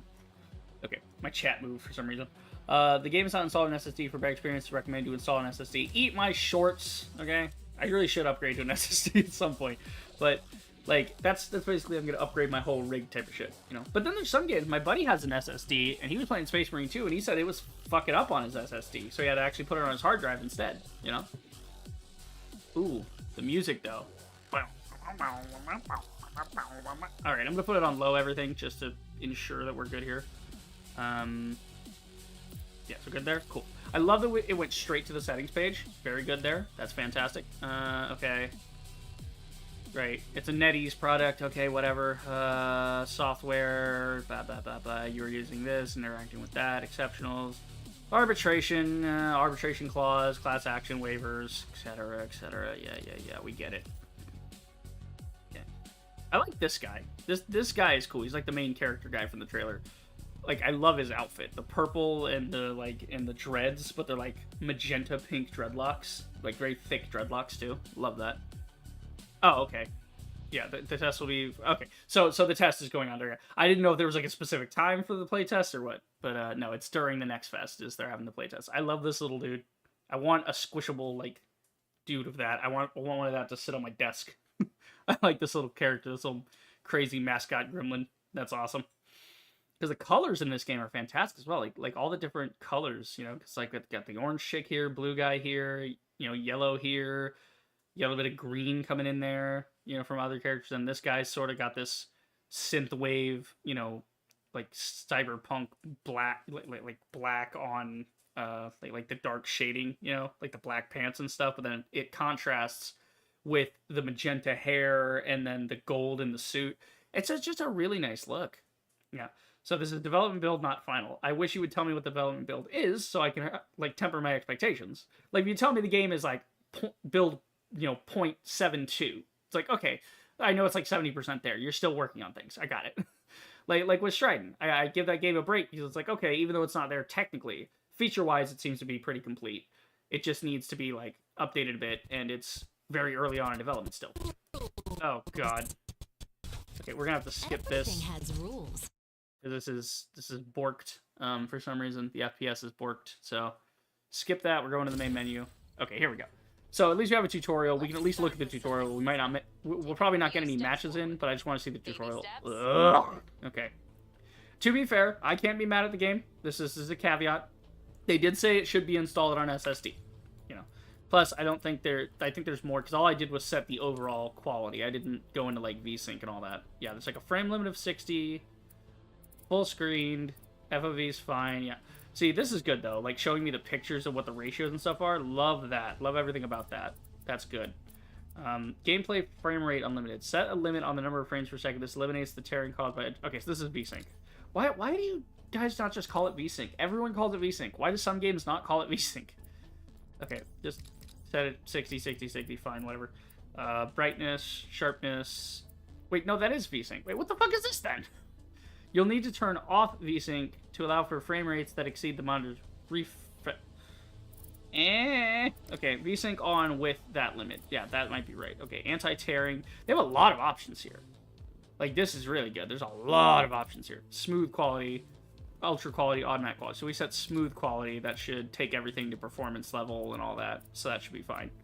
So then we'll just go low on everything, because if your game can't look like dog shit but still be really fun to play, like it's a test of the art style, right? Are you doing a proper art style, or are you using this art style to try and stand out in the marketing, you know? Which, again, that's part of the reason I have an art style, is to stand out, but you can't lean on the art style and say, oh, it's stylized. It's like, well, if it's stylized, it should run better.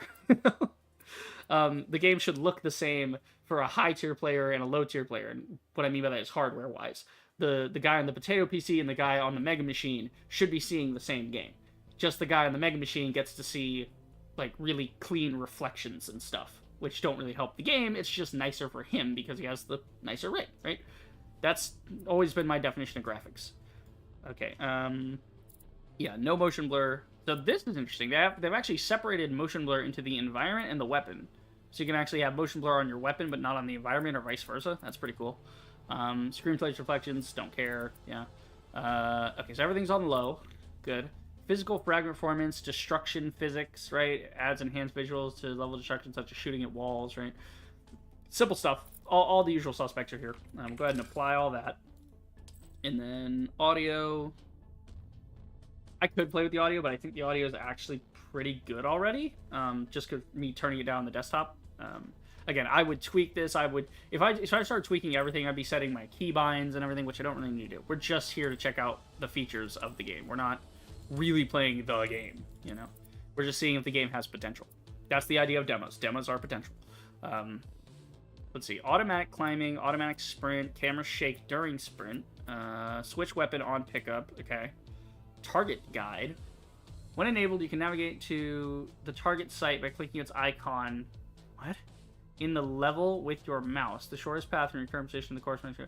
Oh, okay. So that's like helping people with map knowledge, right? Paint road guide. When enabled after the preparation phase of Shard Clash mode, a guideline from the spawn area to each target site is automatically generated. So this is helping people know where the fuck to go. It's like, wait, if I go down long and then go to market, am I going to get to site A or site B? Which side of the... This helps. This is good. I always like these things. These are very good. Accessibility features. We love this. This is good. Interactable door hinge. When enabled, interactable doors are highlighted. Okay, or not door hinge, door highlights. So yeah, that way you don't get confused. What door can I do? Like, highlight. Again, let me have as much or as little interface as I want. There you go. That's very good. Okay. Minimap, player center, minimap size, all that. Yep, usual stuff. Damage numbers, performance metrics, etc., etc., etc. So we have performance up here. We're hitting about 60. It's not too bad. Yeah. Customized crosshairs of current player, right? So you can customize the crosshair. That's nice. You got enemy colors. You got non-shard clash mode auto ping. So when disabled, hit enemies will not be automatically ping. So this way you can set this so if you don't want to try and ping a guy and shoot him, you can just shoot him and then the game will be like, oh, hey, you know, you can do that. Like, you just, you know, ping the enemy. Yeah. Okay, when enabled, a hit enemy will automatically be pinged no matter if they're hit by you or your teammates. So that's a way you can engage with or without that system if you care to. That's a great system. Combining the ping system with the, like, combat. So that it's like, I don't have to even think about pinging to let my teammates know that I'm engaged in combat and what's going on, because it'll just do it for me. That's good. I like that. Custom crosshairs, right? Sights, normal. Okay, cool. All right, game's running a lot better. We were in like medium mode or something, so it's running a fair bit better. Not perfect, but we're getting there. Loving the look here. Is there an inspection key? Because like games like this always have a key to inspect the weapon. Yeah, weapon inspect is you. Okay. I just want to see what the... Yeah, there we go. I was hoping they'd do that, because, you know, I hate when they just, like, look at the thing, you know? And, like, check it over like that. I like when they, like, unload the magazine and all that. Is that a backwards magazine? Wait, hold on. He's, like, got it backwards when he loads it in there. I don't know if maybe they missed an animation of him spinning it around in his fingers. I don't know. This is cool architecture, though. Love this. Love the whole Egyptian hieroglyphic vibe here. The runes. Love that. Oh, watch your head. You need to crouch to get through here. Now, is there... Oh, well done. Now try vaulting. Okay, Jump there's over no there. sliding. Yep. Good. Now go grab your favorite gun. Usual stuff. Hit E. Okay, it auto pickup. let's shoot Gotcha. something. It's more accurate if you aim, right? Not bad. Nice. Maybe this isn't your first time? You just leveled Very up. good. Oh, wait, no. Page 15. Okay, hold on. Let Sorry, me... forget I said that. Try shooting these. You just leveled up, forget I said that. Making jokes about, like, other games that have tutorials that are like, now you're level 2 type of shit. Okay. The guns feel incredible in this game. This feels really smooth. Like, it's not slow and clunky like the other games, because it's supposed to be an action game. It's not... This is not trying to be like CSGO or Valorant where you're creeping around. It's supposed to be quick action, you know? So it's closer to something like Call of Duty in the way it moves. Each Lancer has unique skills. Like, it don't feel sluggish. That's pretty good. Okay, Godard's Vengeance. So each guy gets a special ability. Page 157. Page 157. Godard's Vengeance.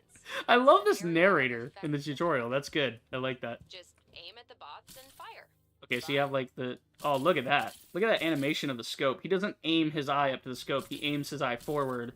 The scope is, like, a big binocular visor that, like, folds out. That's so cool. Boom, boom, boom. It's running pretty well. Like, you know, this is quite good. Dodge. I bet you get him anyway. Doink. Great. Fuck yeah. You want to try some of the other Lancers? Yeah, yeah, yeah, yeah. Each of them has their own special skills. Gimme! Gimme! Give it to Daddy. Okay, so we're gonna try each and Click every on the guy. Lancer Cool. list. You can view and choose different Lancers. Each Lancer has at Okay. least 3 skills. You can view the skill descriptions here. Okay. Alrighty. Skills are up so, here, weapons are once here. you've selected a Lancer. Okay, so Lancer, skills. He's got Godard's Vengeance, and it comes with a little example of what it does. Fantastic. So he's got a rocket, shoots through a rocket. I'd love a game like this. Like, I feel like with the shooting and everything in here, if they have like a TDM or a free-for-all mode, where like, you know, it's not search and destroy single life, it's like, you know, that. And again, they might have that. I don't know, but I love his outfit. He looks baller as hell. Like the sunglasses like really sell it. So we saw the rocket launcher already. Throwable gadget generates smoke. Okay, so he just literally gets a smoke grenade.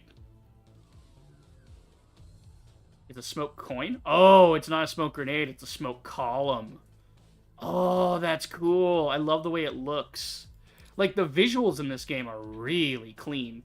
Because it's not like Valorant where it's like, oh, we made cartoony stylized things. It's like, yeah, we know you did that. That's cute. But here, it's like mixing that PBR with stylization, just in a really clean way.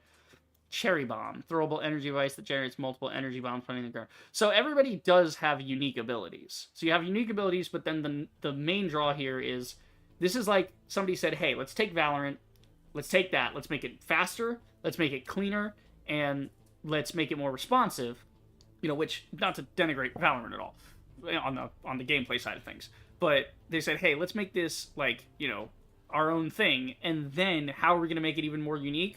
Well, what does Valorant have? Have super weapons and stuff. Well, we have the hero shooter stuff already. What else can we do? What if we just start fucking with the map? What if we put cheat codes in the game? And there you go. And that's what really changes the game. You go, yeah. I've seen, because when you play CSGO and then you see Valorant, you say, I played CSGO. What do you got? It's like, oh, we have hero shooter elements in this. You guys have rocket launchers and venom clouds and shit. It's like, there you go. When you play Valorant and you look at Fragpunk, you say, okay, yeah, I played Valorant. I already got the hero shooter CSGO experience. What do you got? It says, well, we have cheat codes. We have big head mode. We have grass. We have the world flipping upside down. And you go, yes, that's innovation. That's beautiful. So you throw a device, generates multiple energy. So it's a cluster bomb. The cherry bomb is a cluster bomb. He throws it, spawns out from there, and then, you can, like, throw it again and it detonates. Right?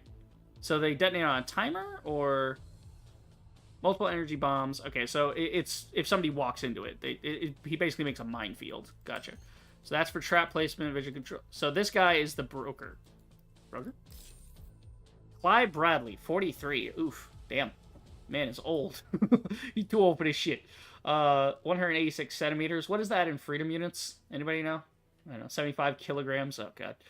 A maverick financial genius, natural-born leader, fervent fan of fireworks and explosions. Meet Broker after the event. I don't know what the fuck that is, but okay. He rounded up a team of Lancers to take on Shard missions. Okay, so weird otherworldly oobity-boobity stuff has happened. Fun fact, Clyde has won every game he's ever played. Don't ask anyone else for verification. That's fucking good. So he's skill damage, vision control, and trap placement. So that's his shtick, right? So he does damage with his main skill, he has vision control with his secondary skill, and his tertiary skill is a trap. Got it. So what do you have for weapons? Here is the weapon list. Feel free to, if you're not sure, try out. Clicking the Lancer slot allows you to return to the, if you've selected your Lancer. Okay, cool. So here you can try the stuff. We've got the shotguns, the Meat Maker, Boom Broom, that's like an automatic shotgun. The Ghost Pepper LMG, the My Way LMG, Clamp Down, okay. Mad Dog S, so these are like the submachine guns, The Bad Reputation, the Bad Moon, Discipline, Fever, and Resolver for the sniper. Then for here we've got the Cure-All, that's your basic Glock. Got the Desert Eagle Vicious, right? Cold Shoulder, that is a 93R, I want to say? R93, 93R, what is that? Yes, it's like the 93R, it's like an automatic Beretta, basically. The Blaster, I don't even fucking know what this thing is. Standard issue modular sidearm can meet any battlefield challenge. This version fires mini grenades.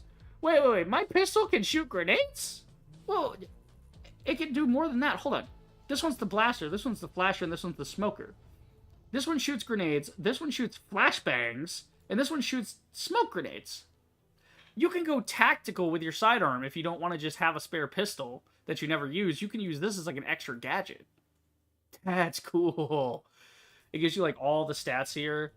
Crouch time, run time, sprint time, so you can compare all the stats if you're like, big nerd like that. That's cool. Okay. So who else do we have? We have Nitro. Okay. Nene Lopez? Or Lopez? I don't know. I don't know how to say that.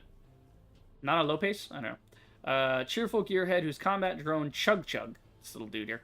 Or this big dude here, I'm not sure. Destroys any Lancers or Jaywalkers who trigger her immediately short temper.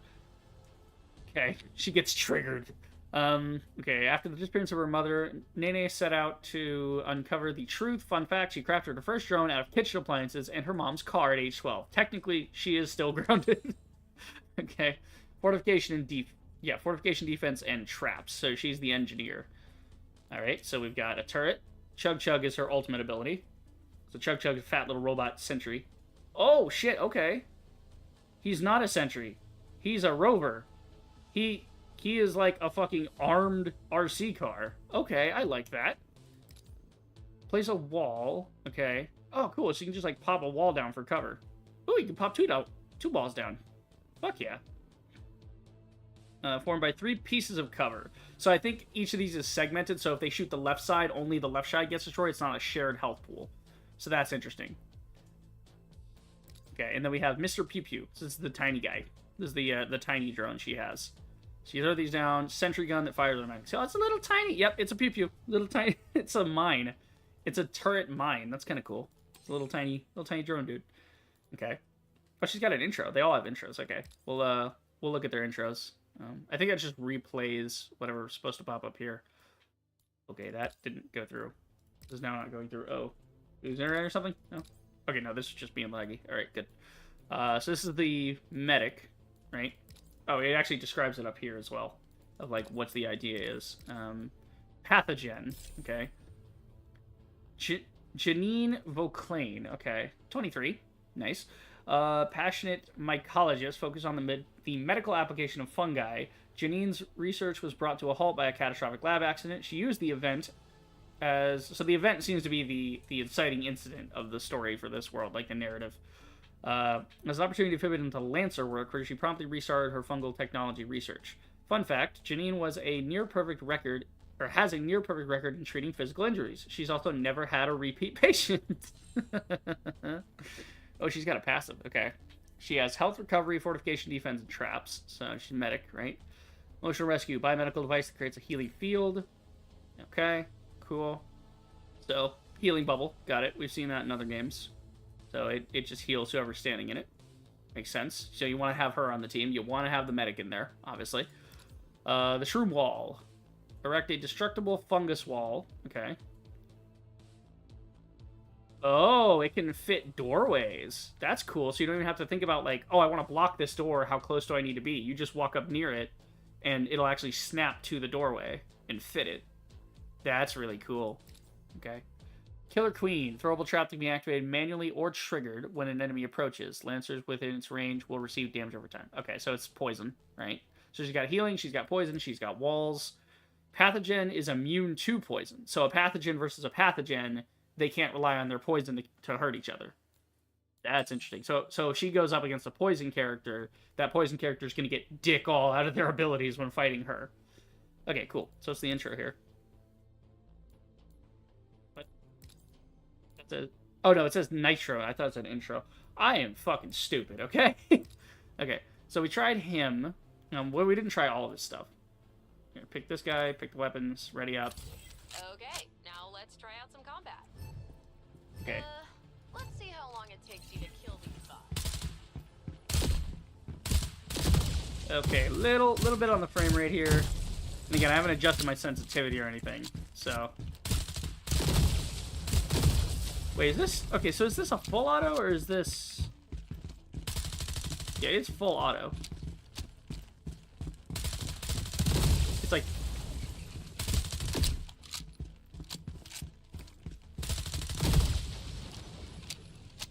Not bad, 29. I mean, Great. should be way faster. Try again. I can make that happen for Yeah, you. I just want to see what's the difference When in you feel damage. Like it, head to the target site for a real battle. Okay, so that's 28. That is 42. Okay, so there's a little buff on this one. Not bad, not bad. Okay, I'm actually going to turn the audio down slightly. Go to like 55. That ought to work. Okay, let's just turn sound effects down specifically.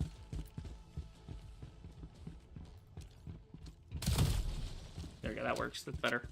Okay, then we get the pistol. Not bad. Okay, we've got our smoke. So we can see where it's going to land. We throw it. There's some smoke there. Peekaboo. Not bad. This feels good. Like, I don't know if this would be a stream game for me, but this would definitely be fun to try out. Because this plays, like, really well. Want to try again? I Okay. can make that happen for you. See, and then he's got the mine here. Site for a real battle. Alright, throw him back in. I want to throw some mines down. I want to see how that works. So if I throw a mine there, this guy will run into it. This guy should run past. Yep. So anytime it gets near him, it just blows up. Yeah, he's like triggering these. Can I shoot these? No, cannot activate my own mines. Okay, good to know. Different Lancer. Let's try Nitro, and with Nitro, let's try the shotgun, and then we'll try the Desert Eagle, I guess. Just trying to try out a couple things, give the game a fair shake, because we're not going to play an actual match, just because I don't want to get into that. God damn! That's a shotgun! Okay, 28, 56. Okay, so you hit him in the foot, it's going to do, like, nothing, especially at this distance. So, trying to figure out what the distance is. Let's see, distance here, 63. I mean, I took half this guy's health off, and I am this far with a shotgun.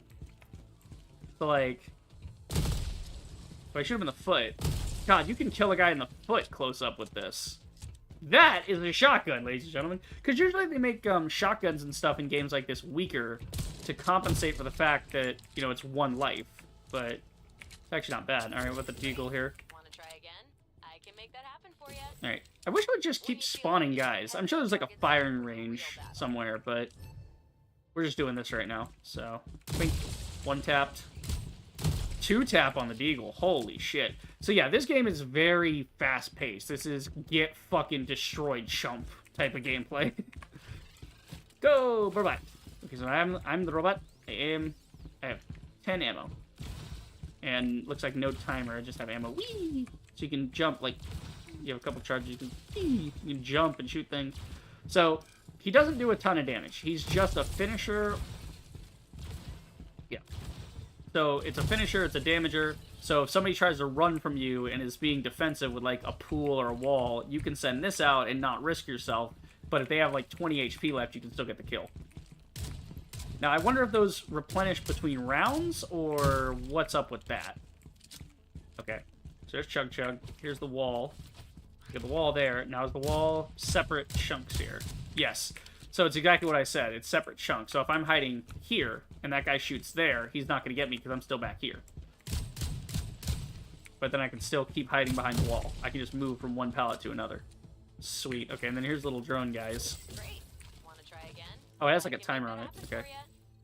So here is Pew Pew. Head to the target site for a real battle. Pew Pew. Alright, we're gonna recall my drone. Oh no, okay, that recalls him. Oh, I can pick the drones back up, I think. Well, I can recall Pew Pew. Okay, throw Pew Pew out. Let's see what Pew Pew can do. Alright, how's Pew Pew doing? Locked onto him. Yeah, Pew Pew is really annoying. This would be, you need to... I don't think I can even hurt my own gear. Not on Pew Pew. Okay. That's pretty sick. That's pretty solid. Let's try the poison chick. I want to see your walls. Let's try the auto shotty. That might be fun. Look at the auto shotgun here. Loving the graffiti look on all the weapons. That's very nice. That's got like the chalk drawings or like the paint on them. You know, it's pretty cool. Okay, healing pool. Throw that out. There you go. Now we're healing. Going. Oh my Jesus Christ. Hold on. Oh my God. The shotguns in this game may need to be tweaked down a little. Jesus. Okay. So I wonder if there's going to be like buying phases, or can you just pick what your favorite weapon is? Because that one I would like. I don't like the buying aspect of other games. So I don't play like CSGO and Valorant stuff. And I know that's like a meta thing. It's like, that's kind of the point, but yeah. Okay. Let's see. So we got a wall. Put the wall down here. There's no doorway to try this out on, but yeah, we just put the wall here. Now, will that stop him from walking through? Yeah, it stops him completely. So if he was like, I'm gonna go this way, boink. No, you're not. Get fucked. Okay, so this one, you have to get like all shots on, but yeah, it's still a monster of a shotgun. Oh yeah, we didn't switch the side, but that's okay. And then we have this for the poison capsule, so that'll poison him. Damn. It's not bad.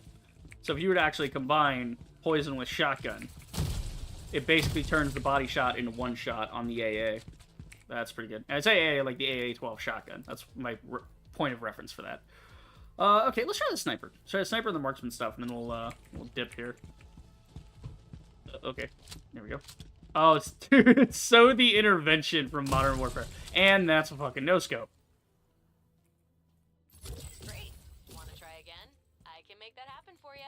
Okay, go inside the portal to have a real battle. I don't want to have a real battle. Okay, let's see. Wham! Wham! Wham! Okay. Yeah, the no-scope's not helping. Obviously, 300 on that. One shot on the body. One shot on the knee. Jesus Christ. I mean, it's a sniper. Again, this feels more akin to something like Call of Duty. Like, that's what it feels like. It feels like they wanted to do Call of Duty. They didn't necessarily want to do more Valorant or CSGO. Because Valorant and CSGO are closer to, like, the hardcore, you know, PUBG, Battle Royale, kind of one life type stuff. Great. Want to try again? I can make that happen for you.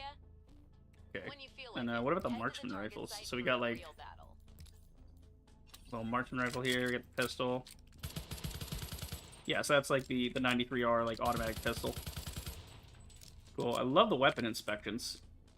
Because weapon inspections in games like this are great because you get to appreciate all the little details that the weapon artist puts into it, you know? Like, it's not just seen from the one perspective. That's good. Let's see. Oh, there's like a zoom lens on this one. Hold on. Oh, cool. You got like a little zoom lens so you can like go closer quarters with it. Or you can like... Oh, I think there's a guy behind that pillar. Yep, there he is. Stink. You know? Cool. Very cool. Okay. You know what? Why don't we try... Let's do this. We're gonna get this guy. We're gonna put on the shotgun. Let me go with the blaster. I want to shoot mini frags. Yeah, that'll work. Use a shotgun, because I like shotguns. We're spending a lot of time on this demo. I apologize. There's some more shit to get to, I know, but... Time for a real battle. Okay. This kind of match Shard class. is a Team shard spend points to clash. activate It's shard one of the cards. most Okay, and strong fight as matches. attackers or defenders around the target site. Okay. Right. So, There are supposed you to get be shard rounds, points, you use shard but points on the we're shard just gonna do cards. one this time. Right. You're attacking. Okay, we're doing one attacking round as a test, right? Know why it's called Shard Clash? Shard cards. Okay. These are 3 shard cards. Before each round, you choose some. The shard cards cost different amounts. These are your shard points. Okay. You can earn shard points in combat. Click on So the this shard is your card to currency, add a instead of point. like When buying the shard card is filled up, stuff with it will take a money, point like, and you know, this round armor and will be whatever. made by your Shard team. cards are your idea, your shtick. So it may very well be that you pick up your inventory, you can have any weapon you want, but, you know, the shard cards are where you need to spend your currency, and the shard cards are like the golden thing of like, I don't want to lose this, I don't want to lose my shards, I have this thing, I got it in my back pocket, maybe we can win this round. I know it's neck and neck, guys, but, you know, do we really need to waste this, or do we want to save this in case we want to choke them out at the last round, you know? This is where the metagaming comes in. I like it. Click on the shard card to add a point. If the shard card is filled up, it will take effect that round. This round will be played by your rules. Okay. Interesting. So you kind of bank these shard points and then spend them when you want to. Click that. So we get Roger Roger, one combat bot on your team. So you get like an NPC teammate. That's cool. And we still have more shards, so we can do Eye of the Reaper, expose nearby enemies after planting the converter. The converter is the bomb. So after planting the bomb, it exposes any nearby enemies. So then the enemy gets to pick some too. So your team picks some cards, the enemy picks some cards, and all hell's gonna break loose.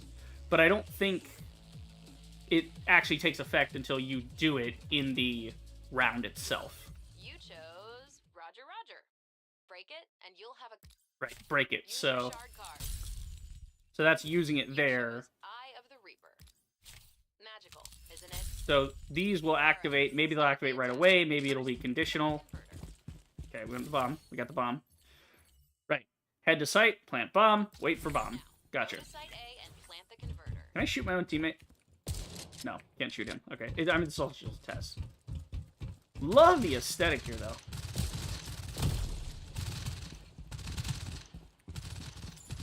Throw that.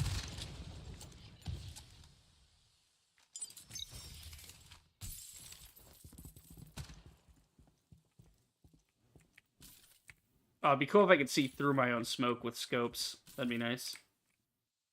Where are you? Fuck you. There you go.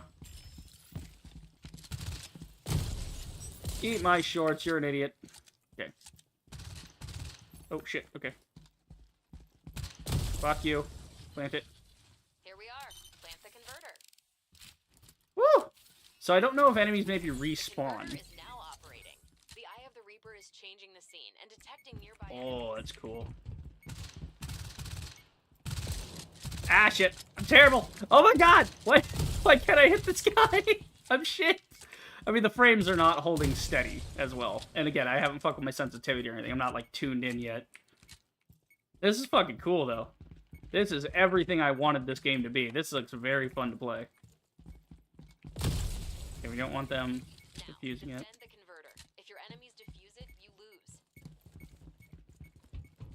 You can hear them.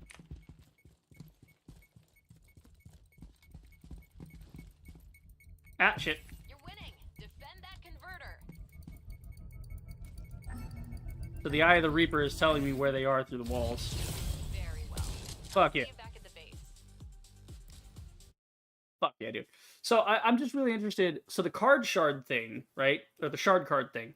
You use the shards to buy the cards. You activate the cards. It changes what happens in the round. So some things happen right away, like when they did the NPC thing. The NPC teammate spawns in with us, right? It happens right away. But then the bomb thing, that's a conditional thing. So if you do not plant the bomb, you know, then you want to plant that bomb as quickly as possible because that's going to give you vision on the bomb site. It's not just on the bomb itself. It's expanded well past the bomb sites. You can see through walls. Like, this is like everything I was hoping the game was going to be. I was hoping it wasn't going to be like a letdown of like, oh, look at these cool mechanics, but they actually don't affect anything that well. You know what I mean? Like here, yeah, no. Give her some name. Fine. Ah, shit. Got that backwards. There you go. Okay, the imp will come along with you, because the imp is like the little mascot character. There's a battle pass here and all that. Okay. The game just stopped. I click continue. Okay. Shard cards. Okay, so how many shard cards are there in this game? Wow, you can actually affect the match timer as well. Holy shit. Swap defenders and attackers? Oh my god, could you imagine? That'd be crazy. Like, alright guys, we're on defense. I'm gonna play this character. Right, cool. The other guy plays offense, defense. It goes, no, I'm playing... Because then you start playing a defensive character on an offensive match. That's brutal. Endless battle, you increase the time. Swift resolution, you decrease the time. Site deletion, you literally take one of the sites offline. So that's good for attackers and defenders. Because attackers only have to worry about going to one site. Or defenders only have to worry about defending one site. So it's, ooh, no doors. What do you mean, no doors? So it just takes all the doors that you have to open in the level and just takes them off the hinges. No doors. They're all open. Awesome. Death rattle. Parting explosion. So I guess when you get a kill, that guy explodes. So if two guys are near a corner, you kill one guy, that guy explodes, it'll kill the other guy too. See, this is what makes it really interesting. This is innovation. This is fun. I want to get into the mechanics of this game, you know? This is nice. So... Kill. Okay, so death rattle is after the person dies, they explode. Kill is on kill, all skills get +1 use. So if you're like, oh shit, I'm out of smoke grenades, I'm out of drones, you know, whatever. It's like, you get a kill, alright, we're so back. It's like, you get another grenade, you get another thing.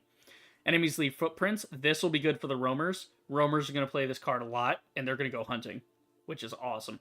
Community healthcare. Community healthcare?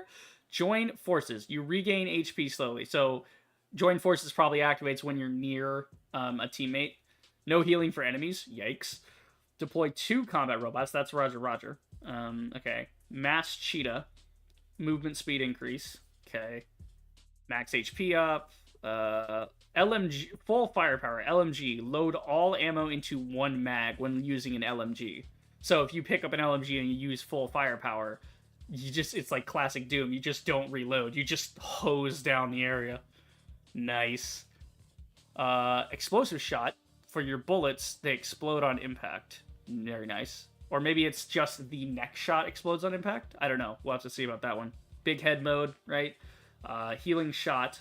But the crazier they get, the more expensive they get. So if it changes the game a lot, it gets really expensive. So you have to basically dump it all of your shards for that round into 1 card. Or you can spread it between 2 or 3, you know, minor cards. Just depends on your playstyle. So you got Healing Shot, and it seems these are randomized as well, because I had like a pool of 3 cards to pick from, so I think maybe every round it's going to randomize what comes up.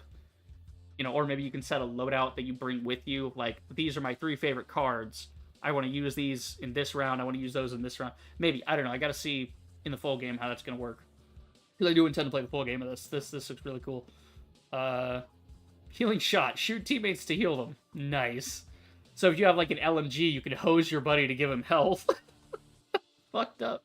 I wonder if that's like per shot HP or if it's per damage HP. Like, if you shoot somebody once with a sniper, does it give them big heals, or is it one single shot, so it only gives them the minimum heals? I don't know. Squat defense, crouch reduce recoil, and game damage reduction. Ooh, nice. Fire extra bullets out of shotguns, you have double jump. Let's see, replenish over time. This is a skill, so your skills actually replenish themselves. You don't have to wait till the next round. That's cool. Weapon enhancement. Enhance a random weapon of each type. Okay. Parting flash. So some of these seem to maybe, like, not just affect you, they affect, like, the whole map. So if you do weapon enhancement, that's going to enhance a random weapon of every type of weapon. So a random shotgun, a random sniper, a random handgun. And that's going to affect it for, like, everybody before the round starts. So then they can pick a weapon like that or something. I don't know. Again, a lot of randomness, a lot of craziness in here. I like it. But there's also strategy to it, too. Like, which ones you pick up and when. You know, maybe your teammate can choose a card and, like, you know, I don't know how many guys are on a team. Maybe it's 3 guys and 3 cards, so you can each pick up 1 card. I don't know. We'll see. Parting flash, death rattle, so on death, flashbang, right? Quick diffuse, converter diffuse time cut in half. Holy shit. So that's great for defenders. Snowy landscape that allows sliding, frozen wasteland. Okay, cool. So there's sliding, but it has to have a card turned on. Extra converter, endpoints. Okay. What are endpoints? This is concerning me. What's an endpoint?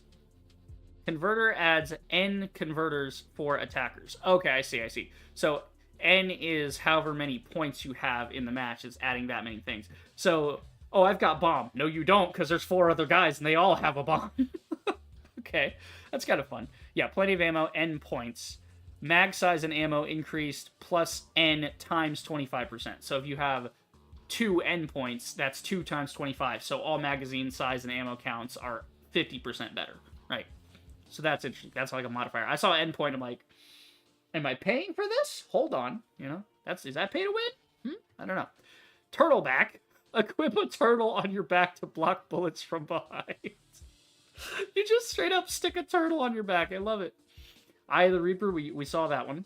Birdman, ADS, fall slower in midair. Ooh, bullet time, cool. Portable detector, detects enemy gadgets. Freeze bullet, the bullet slows enemy movement speed by 30% on hit. Explosion specialist, endpoints, explosive damage upped by number of endpoints plus times 20%. Okay. Running gun is no recoil when moving and firing. Oh, shit. Okay. Rapid marksman rifle, marksman weapons, reduce recoil, and remove fire rate limit. Oh my god, you're like fanning the hammer on a marksman rifle. You're just mag dumping. That's great. And bullet upgrade, improve pistols that launch projectiles. So the mini grenade, the mini flashbangs, those get buffed.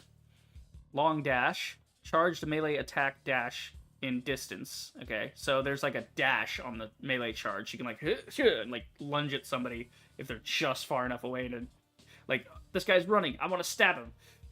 Then you kind of lunge at him. That's cool. Iron Head, you're immune to extra headshot damage, so shooting somebody in the head is not going to help you there. Large bounty for treasures, drops double reward. So when you kill a player, you get those like coins, those treasure coins. The bounty is doubled on that. Okay. And emergency evacuation. When under attack, you gain 30% movement speed. Okay, or 30% increased movement speed. We got another gift. Okay. Okay, so here we got the season pass. Okay, I assume this season pass, is this just for the playtest, or because I might have to play this by myself later, like get through the rest of the games and then come back to Fragpunk and play a little bit. That and Delta Force probably. Is that the guy from Fortnite? Look at this guy's head and tell me that's not like the ninja dude from Fortnite that has the spiked hair and the thing over. I don't know. It just looks a lot like that guy. I don't know. But we'll see. So what do we got in the season pass? It's a very short season pass, so I assume this is just the playtest season pass. Astral Blessing. Redraw a shard card of lower cost for free every round. Come again? Legendary Relic. Okay. So there's some items you gotta get that are gonna affect the metagame in here. Gotcha. So we got 500 coins. Use gold to unlock lancers and other common items with gold. Okay. Fragpunk Handbook. The Shard Card Handbook displays detailed information about each shard. If there's ever a rule you don't understand, refer to the handbook. Okay. So play the game, it gives you the basics you're going to need. Okay. Makes sense. Emblem, not real. That's not real content. Fuck you. I mean, that's not real content either. That should just be unlocked anyway. But yeah. Gluenite coin. Okay, so this is the standard currency. This is the premium currency, probably. You can unlock rare items with Gluenite. Gluenite coins are obtained from participating in events. So these are event currency. Okay, got it. Let's see. Emblems I don't care about. Banners I don't care about. Trinkets I don't care about. You get a Lancer statue. Unlock one Lancer upon usage. Certain new Lancers are excluded. Okay. So you kind of earn your way up to getting some guys unlocked. That's cool. And then you unlock the Scavenger Imp. The Scavenger Imp can help you earn gold more effectively. Be sure to utilize it. Okay, cool. So I don't know how that works, because it's not telling me how it works, but there's... So it seems to have kind of a bit of a League of Legends thing, where it's got the metagame of, like, play matches, get gold, use gold outside of matches to unlock more characters, that kind of a thing. Yeah, because League of Legends does that, and League of Legends has, like, a thing where you spend gold to get, like, XP boosts and thing like that for your account. So I'm not opposed to that idea, as long as it's fair to the free-to-plays and the people paying. As long as the grind isn't, like, insane for the sake of having you pay money into the game. Because a game like this obviously going to be free-to-play. Yeah, we'll see. So we unlock relics. So once equipped, relics create significant effects that help you create your own unique combat style. So I assume you have limits on what relics you can equip for a match. Like, you probably have, like, one relic slot. That's kind of cool, actually. Okay, this is really cool. Like, oh, it's a weapon kill counter. Yeah, but it's a weapon kill counter that looks like a dynamite bundle. See, that's unique. That's cool. I like that, you know? That's actually cool. It's not just stick this on the side of the gun. It's a whole dynamite bundle object. That's cool to look at. That's real content. That's not a stupid trinket. Like, it's kind of a stupid trinket, but it's actually a good thing. Like, it's proper, you know? Pendant of Status allows you to unlock one shard card between rounds. Okay. So, yeah, so you have the pendant, and then you have the Astral Blessing. So you can redraw a shard card for a lower cost for free every round, which is cool. But you probably can't have that and this. You probably have one relic slot. So you gotta, again, you pick your playstyle, which I love. I love metagaming like that of you know, changing up your playstyle. It's good. I like that. Fresh new broker headwear. Okay. Oh, he's got sparkles on his head. He's got sparkle head. Okay, that's kind of cool. Like, it's stupid, but it's cool. Burlap bag improves the imp's gold collecting level. More rewards will be harvested offline. Okay, so there's kind of an idle aspect to this game of, even if you don't play, there's not really FOMO, because it's like, oh, when I'm offline, my imp is collecting gold, and then I log in and I get the gold that the imp's been collecting for me. That's not a bad way to do that, to do like daily rewards. It's like, hey, make sure to check in with the imp, get your gold when you log in, and then when you're offline, the imp will start collecting gold for you. So you're not really missing out on grinding. So the game is kind of grinding for you. It's sort of a variation of a daily, but that's not a bad idea. Again, you have to see the execution of these concepts, but these are not bad concepts in themselves. Okay, so there's a couple other guys here we didn't see. So there's Hollow Point and Jaguar. So Hollow Point's obviously a sniper. Jaguar looks to be a stunner, crowd control type of guy. Yeah. Smoke screen, paparazzi, right? So she's like detecting and sniping. Jaguar is doing live wire, electric avenue. I can see for miles, so also a detector, but he's like a crowd control stunning guy as well. Love the outfits though. The character designs in this on fucking point. Absolutely, like, just so cool to look at. So we got our career here stuff. Yeah, cool. Whatever. Duel Master. So I think Duel is probably like a 1v1 game mode. Yeah, there is Team Deathmatch. Fantastic. Love to see it. So there's Standard, Rank, Duel Master, Team Deathmatch, and Capture the Core. So to capture the flag. It's great to see they have other modes, because that's a reason I don't like to bother with games like Valorant or CSGO, is because those other modes don't have any traction. Everybody just wants to play the bomb modes, you know? Even though there are, technically in CSGO, you can play TDM and stuff. So this is cool. You can see this, and this is copy, I guess, like a friend code here, and then you can come in and you can change your name with, you know, rename cards, right? But you can copy, like, your friend code, right? This is a unique identifier, and you can use that to, you know, hey, look me up on this game, and we can, you know, Okay, that's kind of cool. So then you go to play a game, pick a filter, start a thing. Okay. Oh, I backed out. Okay, cool. Login rewards. So login rewards, you can claim them during the playtest. Oh man, did we miss like day 1 and stuff? Well, no, this is the first day I've logged in. Oh, I'm gonna miss out on this gold gun, aren't I? Shit. Like, I'll log in to get the rest of these. I should have done this first. I should have started this at the beginning of the week. I didn't think about it. I didn't think there'd be, like, rewards and stuff. Just confirm it. Don't use it. We'll save it for later. So, a skin for... Yeah, Lancer skin Ablaze. So that's for the character Ablaze. So he's probably, like, a pyro guy. Probably play this guy a lot. I like pyro stuff. Credits. So these credits are the premium currency. Right. Okay. Ooh, Jesus. Playtest exclusive rewards. Rewards are carried to full game launch. So that's cool. The Jack-o'-lantern event, collect candies for the treasure hunt. So this is cool. This is very rewarding to people who are like, I don't give a shit about the rest of Steam Next Fest. I just want to do the playtest. And so, you know, they do the playtest of this, they get rewards. If not, no big deal. You know, I don't care. As long as they're not giving away these rewards later. You know, that's the thing that annoys me is when they give away rewards later. So this is the premium battle pass with like extra skins and stuff for 100. Okay, so that's 100 premium currency, and then Glue Knight is a rare currency from events, and then gold is the common currency. Gold you're going to get from everything, Glue Knight you get from events, and then premium currency, you're going to buy that, right? So this is the, you know, battle pass. All premium rewards are carried through, so free. So you're getting these for free, which is pretty nice, and then there's some premium stuff. So, and a couple things, you're getting 500 for free, which, fantastic, that's great, because I think the pass itself... there's challenges, right? So you can do that. So when I look at the pass itself, how much does the pass cost? Like, when I upgrade the pass. Yeah, buying premium is 100. So they're basically, if you play the game a little bit, you'll get this, and then you can upgrade to get the premium rewards if you play. Like, they're not expecting you to give them money for a playtest. They're like, yeah, here's some coins. And you can even save those for the full game, because they said all premium rewards are carried.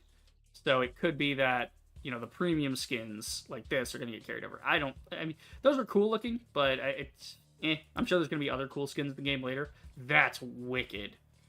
That's really cool. It's like an electric AK. That's the kind of shit I would spend money on. That's the kind of shit that gets me to spend money on a battle pass. Because that's a unique skin. It's actually changing the way the weapon looks overall. Its entire silhouette has changed.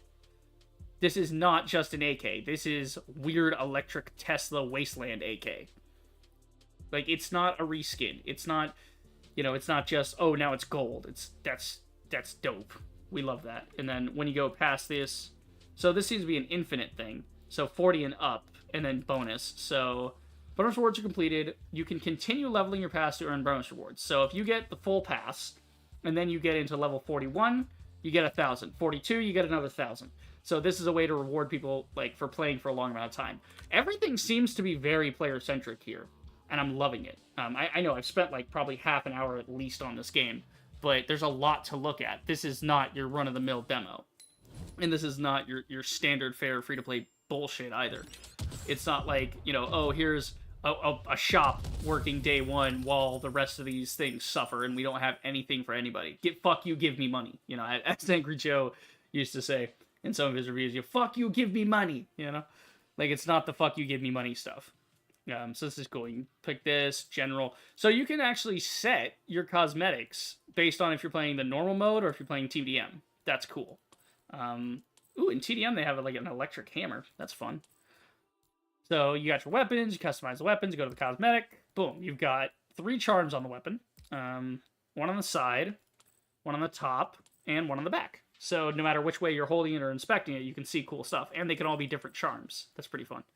It looks like charms come in, like, quantities. So I have 2 skulls, so I put the skulls here. If I equip that, right, and if I remove that, I get it back. But if I equip it, and then let's say I go over to this, and I want to use another skull, I only have 1 skull left. So you got to unlock these charms if you want to use them on multiple weapons.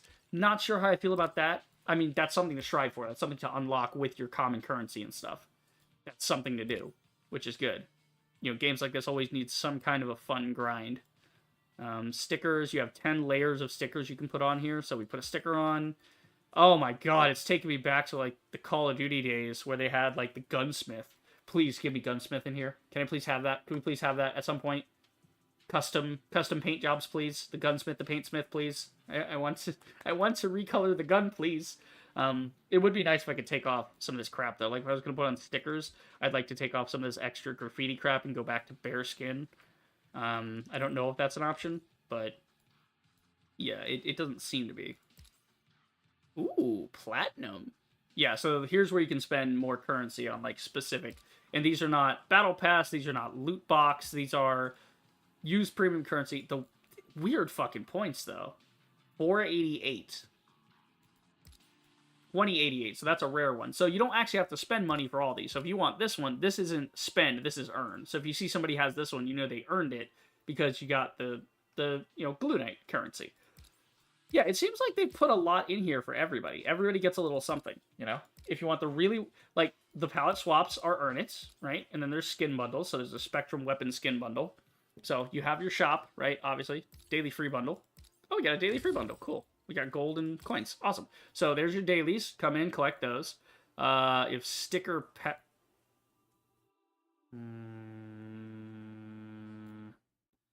Random sticker. Okay, Starry Sky Charm Bundle. This Spectrum Bundle contains 5 weapon skins. Okay, but which ones, though? Okay, but it says limited to 1, so I assume it means that this is the Spectrum guns. This isn't random. Okay. That scared me when I saw sticker pack. The sticker pack is random, but it's limited to 99. So I think maybe if you click this, you can, you can stock up, or maybe you can limit it to 1 box. I don't fucking know. We'll have to see how these mechanics pull out. But again, these are just cosmetic stuff, so, there's plenty of cosmetics in the game that are not related to the store at all. But here's like the Purple Patron bundle. So if you want to be a patron and back the game, you get really cool looking gun. And then everything in the shop here is the premium shop. So, oh, that's a cool bundle. It's all rainbow sparkles. Pink and white and hearts, and that's fucking cool. Yeah, so $13.90. What are they running on currency? I would assume it's a 1 to 100 ratio, maybe. It better not be anything higher than that, I swear to God. But you're also getting currency through things like Battle Pass and stuff. So, and the Battle Pass is so cheap, too. At least for the playtest. I think it's cheap for the playtest. Not, yeah, there's like Ranked, Lancer, Team Deathmatch. So they actually don't even let you into Ranked or Lancer modes. Like, you can't see that. You have to unlock those at level 10. So Capture the Core, Duel Master. You're allowed to play these because these are the arcade games, which is good because that introduces people to those, and they can like, oh, hey, I don't want to get into the whole plant the bomb. I don't want to think and strategize. I just want to shoot things, which is what I want to do. I might want to play this game, and I might never touch the bomb mode in this game, ever. I might just say, hey, like, except for dailies, obviously. But, hey, outside challenges, I just want to play TDM, because the gunplay is sick, The gunplay is sick in this game. It feels really responsive. I like it. I just suck. That's what that is.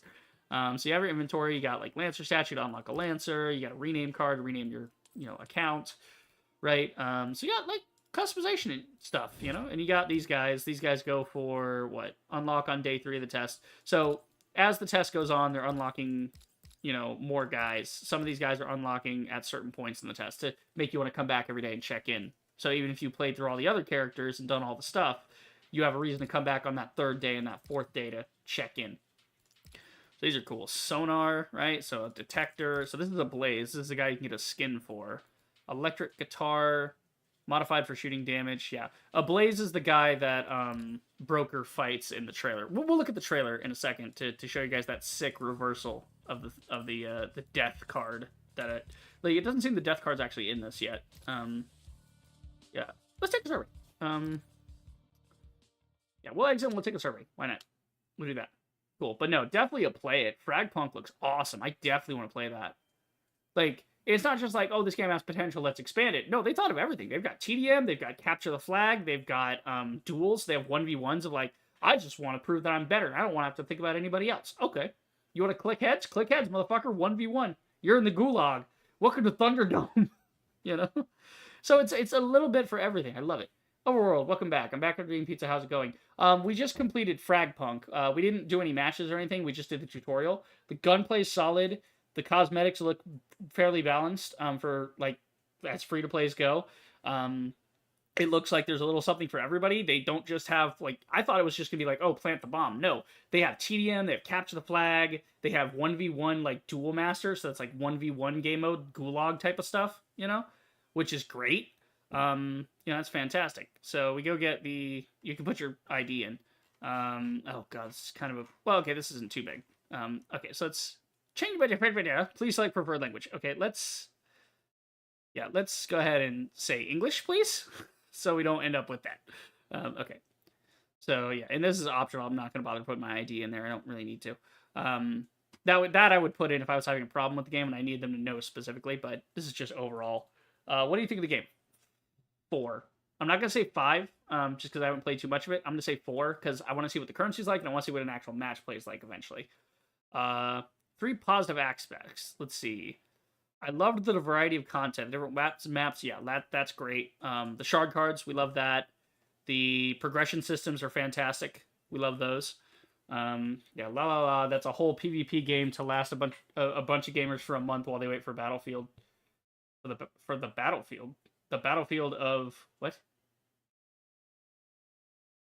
Overworld. Get specific, please. What do you mean the Battlefield? Like you're talking about like Delta Force releasing?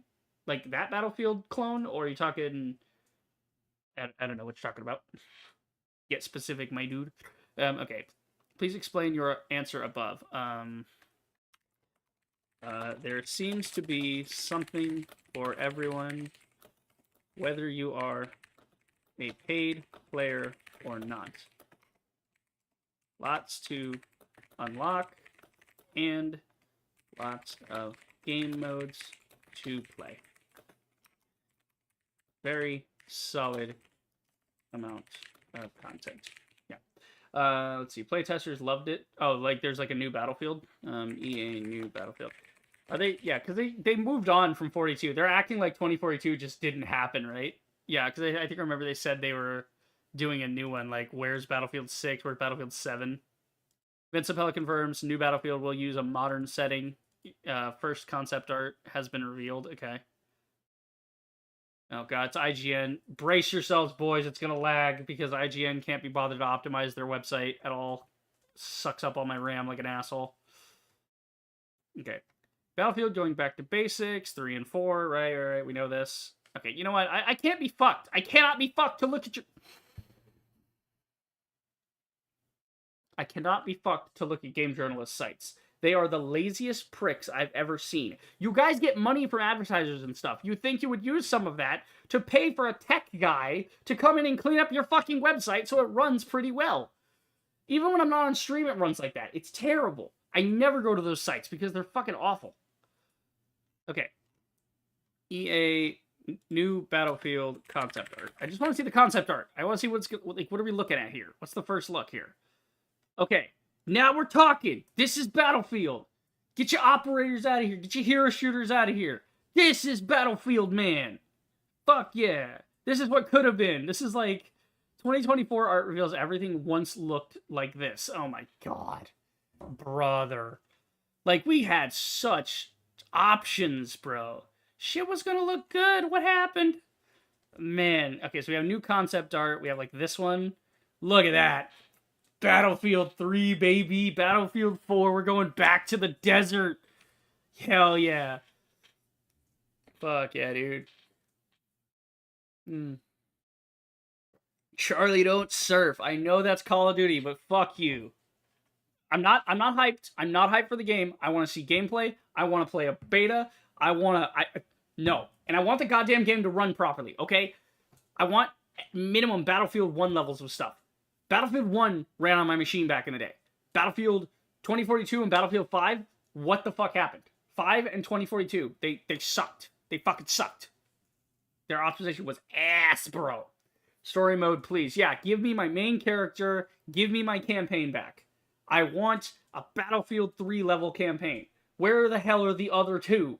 The fucking nukes and terrorists and shit, and Russia wanting to fucking get into a new Cold War with America and shit. Do that. Okay, thank you for bringing that up, Overworld. I wasn't aware they were working on a new Battlefield. But yeah, I'm interested. I'm not hyped. I'm very interested, but I am not hyped. Okay, there is a difference. because I do not trust anything from modern gaming. You don't trust any of it, so you get it in your hand. That's why with Fragpunk, I was interested. Now I really want to play it because I see the potential. Like, I don't see potential. I see product. I see productivity in that. They thought of everything with Fragpunk. They're really trying, and I respect that. Okay, select up to 3 negative aspects. Lancer personality, nope. Technical bugs. There's a little bit of lag. Little bit of lag, little bit of frame dippage. That might be because I'm streaming, you know. We'll see. Social features, learning curve, art style, matchmaking speed, Lancer gameplay. I didn't do any of this, so I can't speculate. It's up to 3. I don't have to select all of them anyway. Variety of content. Is this all the same things from here? They just copy pasted it. So if you have a problem with it, you can tell them. Let's see. Frame rate was spotty at times, but overall a smooth experience on the lowest settings. Yeah. So the frame rate was a little spotty. Let's see. How interested are you in playing the game next public test? 5 out of 5. I want to play more of this. I want to really dig into this.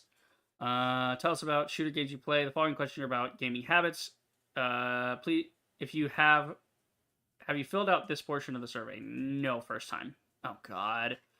I don't want to. Okay, there's not too much here. We'll go through it. PC, on average, how many games how many times a week do you spend? I have not played a lot of FPSs lately. Like, when I'm playing something, because there haven't been any good FPSs lately that have wanted me to come in and shoot people in the face, you know? Like, when I do, it's... I mean, when I do, it's usually like, you know, 10, 20 hours a week. That's usually what I'm putting in. Let's see. Kimball from Battlefield 4 would be a good main character. Yeah, Kimball was awesome. I love Battlefield 4. Kimball was a great character. Let's see, which of the following? Irish was cool, too. Heard they did him dirty in the 2042 story, though. Which of the following games have you played in the last 6 months? I played X Defiant. It fucking blew. Not really any of these in the last 6 months, no. Like, check all the apply, other, NA. Like, I haven't really played much. How often do you play competitive? Sometimes. What's the most important to you when playing team-based FPS? Progressing, right? Completing challenges, getting unlockables, you know. Competing with other players, and coordinating, and customizing character, yeah. I'm very much antisocial when it comes to that. Yeah, please like the following. I did. Oh, wait, here to gotta do those. Okay.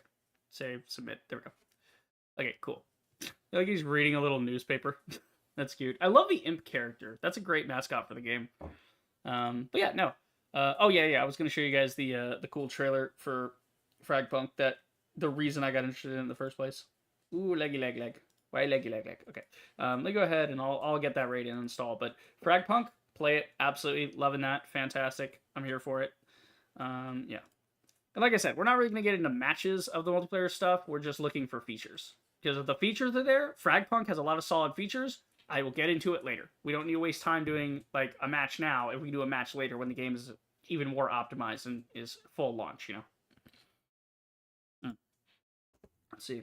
Overworld says the way they would do that to outsmart Black Ops 6, but I laugh they actually do that. Do what? I don't know. What, like bring Kimball back for Battlefield 4 and all that? Yeah. It's so weird, though. They said Battlefield 5. Why wouldn't they just say Battlefield 2? Like, Battlefield 1 was World War 1. Battlefield 2, World War 2. Because they were going from 1 to 2. Wouldn't that make sense to say Battlefield 2? Because I don't think there's actually a Battlefield 2. I think there's Battlefield Bad Company and Bad Company 2. But I don't fucking know. Anyway, yeah, there's like the Fragpunk trailer, which shows off the card shard thing. Yeah, the announcement trailer. Was it the official extended? I think it was the announcement trailer.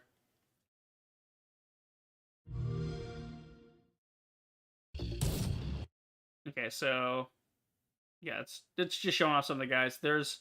I want to show you guys the part with the guy in the ending where there's like a part where he kills him with the thing. I think it might be from the extended trailer. Yeah, I think it might be the extended trailer, not the teaser trailer. Because it's a really cool part. it shows off Those one of the in which things. You'll never Yeah. struggle to survive, where peace The and fuck? prosperity are within our The grasp. hell is that? Forge ahead. You will live to see this world reborn. Oh, that's once human? Oh shit, okay. I'm gonna have to get in on that. That looks really cool. New scenario, The Way of Winter. So they have like a new season, a new path. Cool. I really gotta try Once Human at some point. It looks like a fun game. If it's optimized well. You know, sometimes those games don't run so great. Yeah, Kimball as main kill character would fuck with Black Ops 6, yeah. It'd be funny if Kimball is better written in Battlefield Source Story. Yeah. Well, that's the funny thing is they had it's funny when you look at it because like the guy from Battlefield 3 or was it 4? Hold on. I think it was Battlefield 3. Pretty sure it was Battlefield 3. Where they had like the one like investigator guy. He's a very famous actor. Let's see.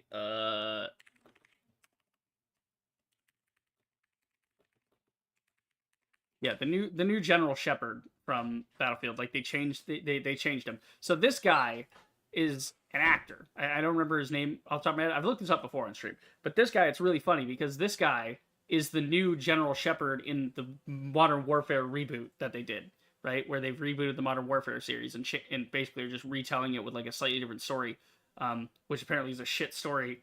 It's like, ugh, Christ, what are they doing to Call of Duty? But the funny thing is this actor was in Battlefield 3 as a character that was like an sort of an antagonist government guy that was like trying to investigate your character and thought you were being a terrorist, and he was like an FBI guy or something, and he was playing that guy. So he was in Battlefield, and then he gets moved over to Call of Duty as General Shepard years later. I just find that really funny how he kind of goes from one to the other. But that's the guy you always hire if you need like a strong military guy. Like that's always the guy. He pops up all over the place in TV. Yeah, look at what they did to his hairline. Yeah, he has no hairline. Yeah, he had a beret. He had a bitchin' mustache. He was like, I'd buy it, you know? Now he's like some fat fuck sitting behind a desk. It's annoying. Not to insult the actor. It's just, you know. Yeah. Anyway, but let's look at this, then we'll get back on to some other games. Yeah, so this is the one where it shows off like this guy, and then he wants to fight with this guy. I'm just trying to show you one part of this. So he's like trying to fight this, and yeah, basically he keeps getting shot down, and then she's like, hey, try this shit, and it's like, oh, okay, I got you. And so he goes through doing all this shit. It's like the extended trailer, and then here's this guy. This is the one I wanted to show you, is where he turns it around on the guy. So we get flashback forward to the present in the world narrative of the trailer. This is the present moment. So Ablaze shoots Broker in the face. He's about to die. Who's coming to dinner? So Death's Embrace comes in. That's also why I want to play Ablaze. He seems like a psycho. I love him. He's so edgy. Yeah, so he's low health. Watch this. He's gonna hit him with Death's Embrace. One problem. It stops because... Uh-oh. HUD remix. What does he do? He swaps his health bar for Ablaze's health bar. How crazy of a card is that gonna be? Oh, I'm low health? No, bitch. You're low health. And so the Grim Reaper goes for him instead. It's a perfect, absolutely perfect trailer. That shows off the game mechanics perfectly of how you can just put a reversal with these shard cards. These shard cards, you can just pop a reversal on somebody. You know? That HUD remix is going to be crazy. Like, oh, this guy shot me to shit. I have HUD remix. He's going to push me. HUD remix, turn the corner, shoot him in the face because he has your health bar. He has your 20 HP, and you have his full bar. It's clever. I wonder if there's going to be like a bounce back, like ricocheted bullets would be cool. Or like a deflected bullets thing. So like you use a shard card, and that makes you empowered. So, like, if a sniper tries to hit you, if you would die in one shot, that shot reflects back at the target for 50% damage. So instead of hurting you, it bounces back to them. You know? Like, that would be sick. But yes, Fragpunk, absolutely nailing it. I'm big into it. Yeah, Magic Card PvP shooter, I'm in. Yes, please go try Fragpunk. It's so cool. I urge you to do it if you're into this. Because they have dailies and stuff. They have, like, a battle pass for the playtest. So if you want some goodies from that, log in, get your dailies, play some matches, do all that if you're doing nothing else. If you don't have time for a million other demos, at least play something like this, because This is baller as hell. I am so into it. Because I wasn't super into like Valorant or Spectre Divide because it's just like, okay, yeah, you got hero shooters, that's innovative, but it's basically still just plant the bomb. Here, it's like, no, it's not just plant the bomb. We have TDM and stuff too. They made a good shooter first and then put in the game modes after. They said, what kind of game modes can we do now that we have these cool shooting mechanics? What can we do with this? Look at that. That's exactly what I said. I didn't even know they had that in the game. They have a ricochet card. Look at that. Bing! It bounces off it. So I assume it'll show you an angle on the wall, like a little dot, and if you shoot that dot, it'll bounce around the corner and kill somebody. Because it looked like he was looking at a little dot on the wall that the game was showing him. Yeah, so here you got our team, their team. So it looks like each team builds up shard points, and then you can spend them as a team into different cards. And then you always get enough to buy like 2 out of 3 cards. So you will know if the enemy's going to have Death's Embrace and if they've used it yet this round. You want to wait and see what the enemy's going to do. I'm sure that'll be in the HUD somewhere too of like, you know, how many guys are alive, how many cards have been used, what cards have been used when. Yeah. So you can see in this image, we have up here, we have the guys. So this is telling you who's in the match, who's been eliminated. It doesn't seem to actually tell you the cards, so you're going to have to be aware of when those cards get used. So there's the meta gaming, right? Fantastic. So to be announced, so not even coming out anytime soon, but it's coming out, should be soon. But this is the closed beta on October 10th. So yeah, we're having like a closed beta right now for the whole, you know, thing. But yeah, this would be cool. It'd be fun. I'm here for it. We'll play that later, definitely. Let's go ahead and install that, make some room. Fantastic. Okay, so next we have Mini Royale. This is another one I've been looking forward to. This is a battle royale, but you're playing as a little green army man inside of a kid's bedroom. So it's pretty standard fare for battle royale stuff, looks like, but it's all themed around being a, you know, little toy dude, and you gotta wonder if that's gonna affect things, you know? You gotta wonder how that's gonna affect, like, combat and stuff of, like, oh, this guy's, you know, hiding in this Lincoln log house, but it's made of Lincoln log, so maybe I can, like, shoot one of the logs and it'll make the whole house fall down, stuff like that. Like, you can interact with the environment because everything's toys, you know? So, like, if everything is toys, then what's the point? Anyway, I think Shepard would literally be the type of character to stand, like, still like a pirate while holding a shotgun on his left shoulder. Abso-fucking-lutely. Like, that's the thing, is I don't get that vibe, and there's no disrespect. I love that actor. The actor they hired for the new trilogy, that guy, he's a fantastic actor. He can play the stoic, hard, Stonewall, you know, like, general military commander type guy. He does it. That's his shtick, right? But that's not Shepard. General Shepard is supposed to be a rogue. He's supposed to be this sort of spec ops sort of guy, you know, that's like, hey, fucking, you know, I'm cool. He carries a fucking revolver, dude. He killed Ghost with a revolver and then lit him on fire. Like, what the fuck? But can he hold a shotgun like a pirate? True, though. True. And launch error. Fun. Okay. Yikes, Captain. Great. Great. Okay, so that was a problem. Let's try that again, shall we? Sometimes that happens with the demos, though. And especially with easy anti-cheat. Some games that use easy anti-cheat can have problems sometimes on launch. So we'll see. But you can see it's all toy-like. So maybe there's like this xylophone here. All right.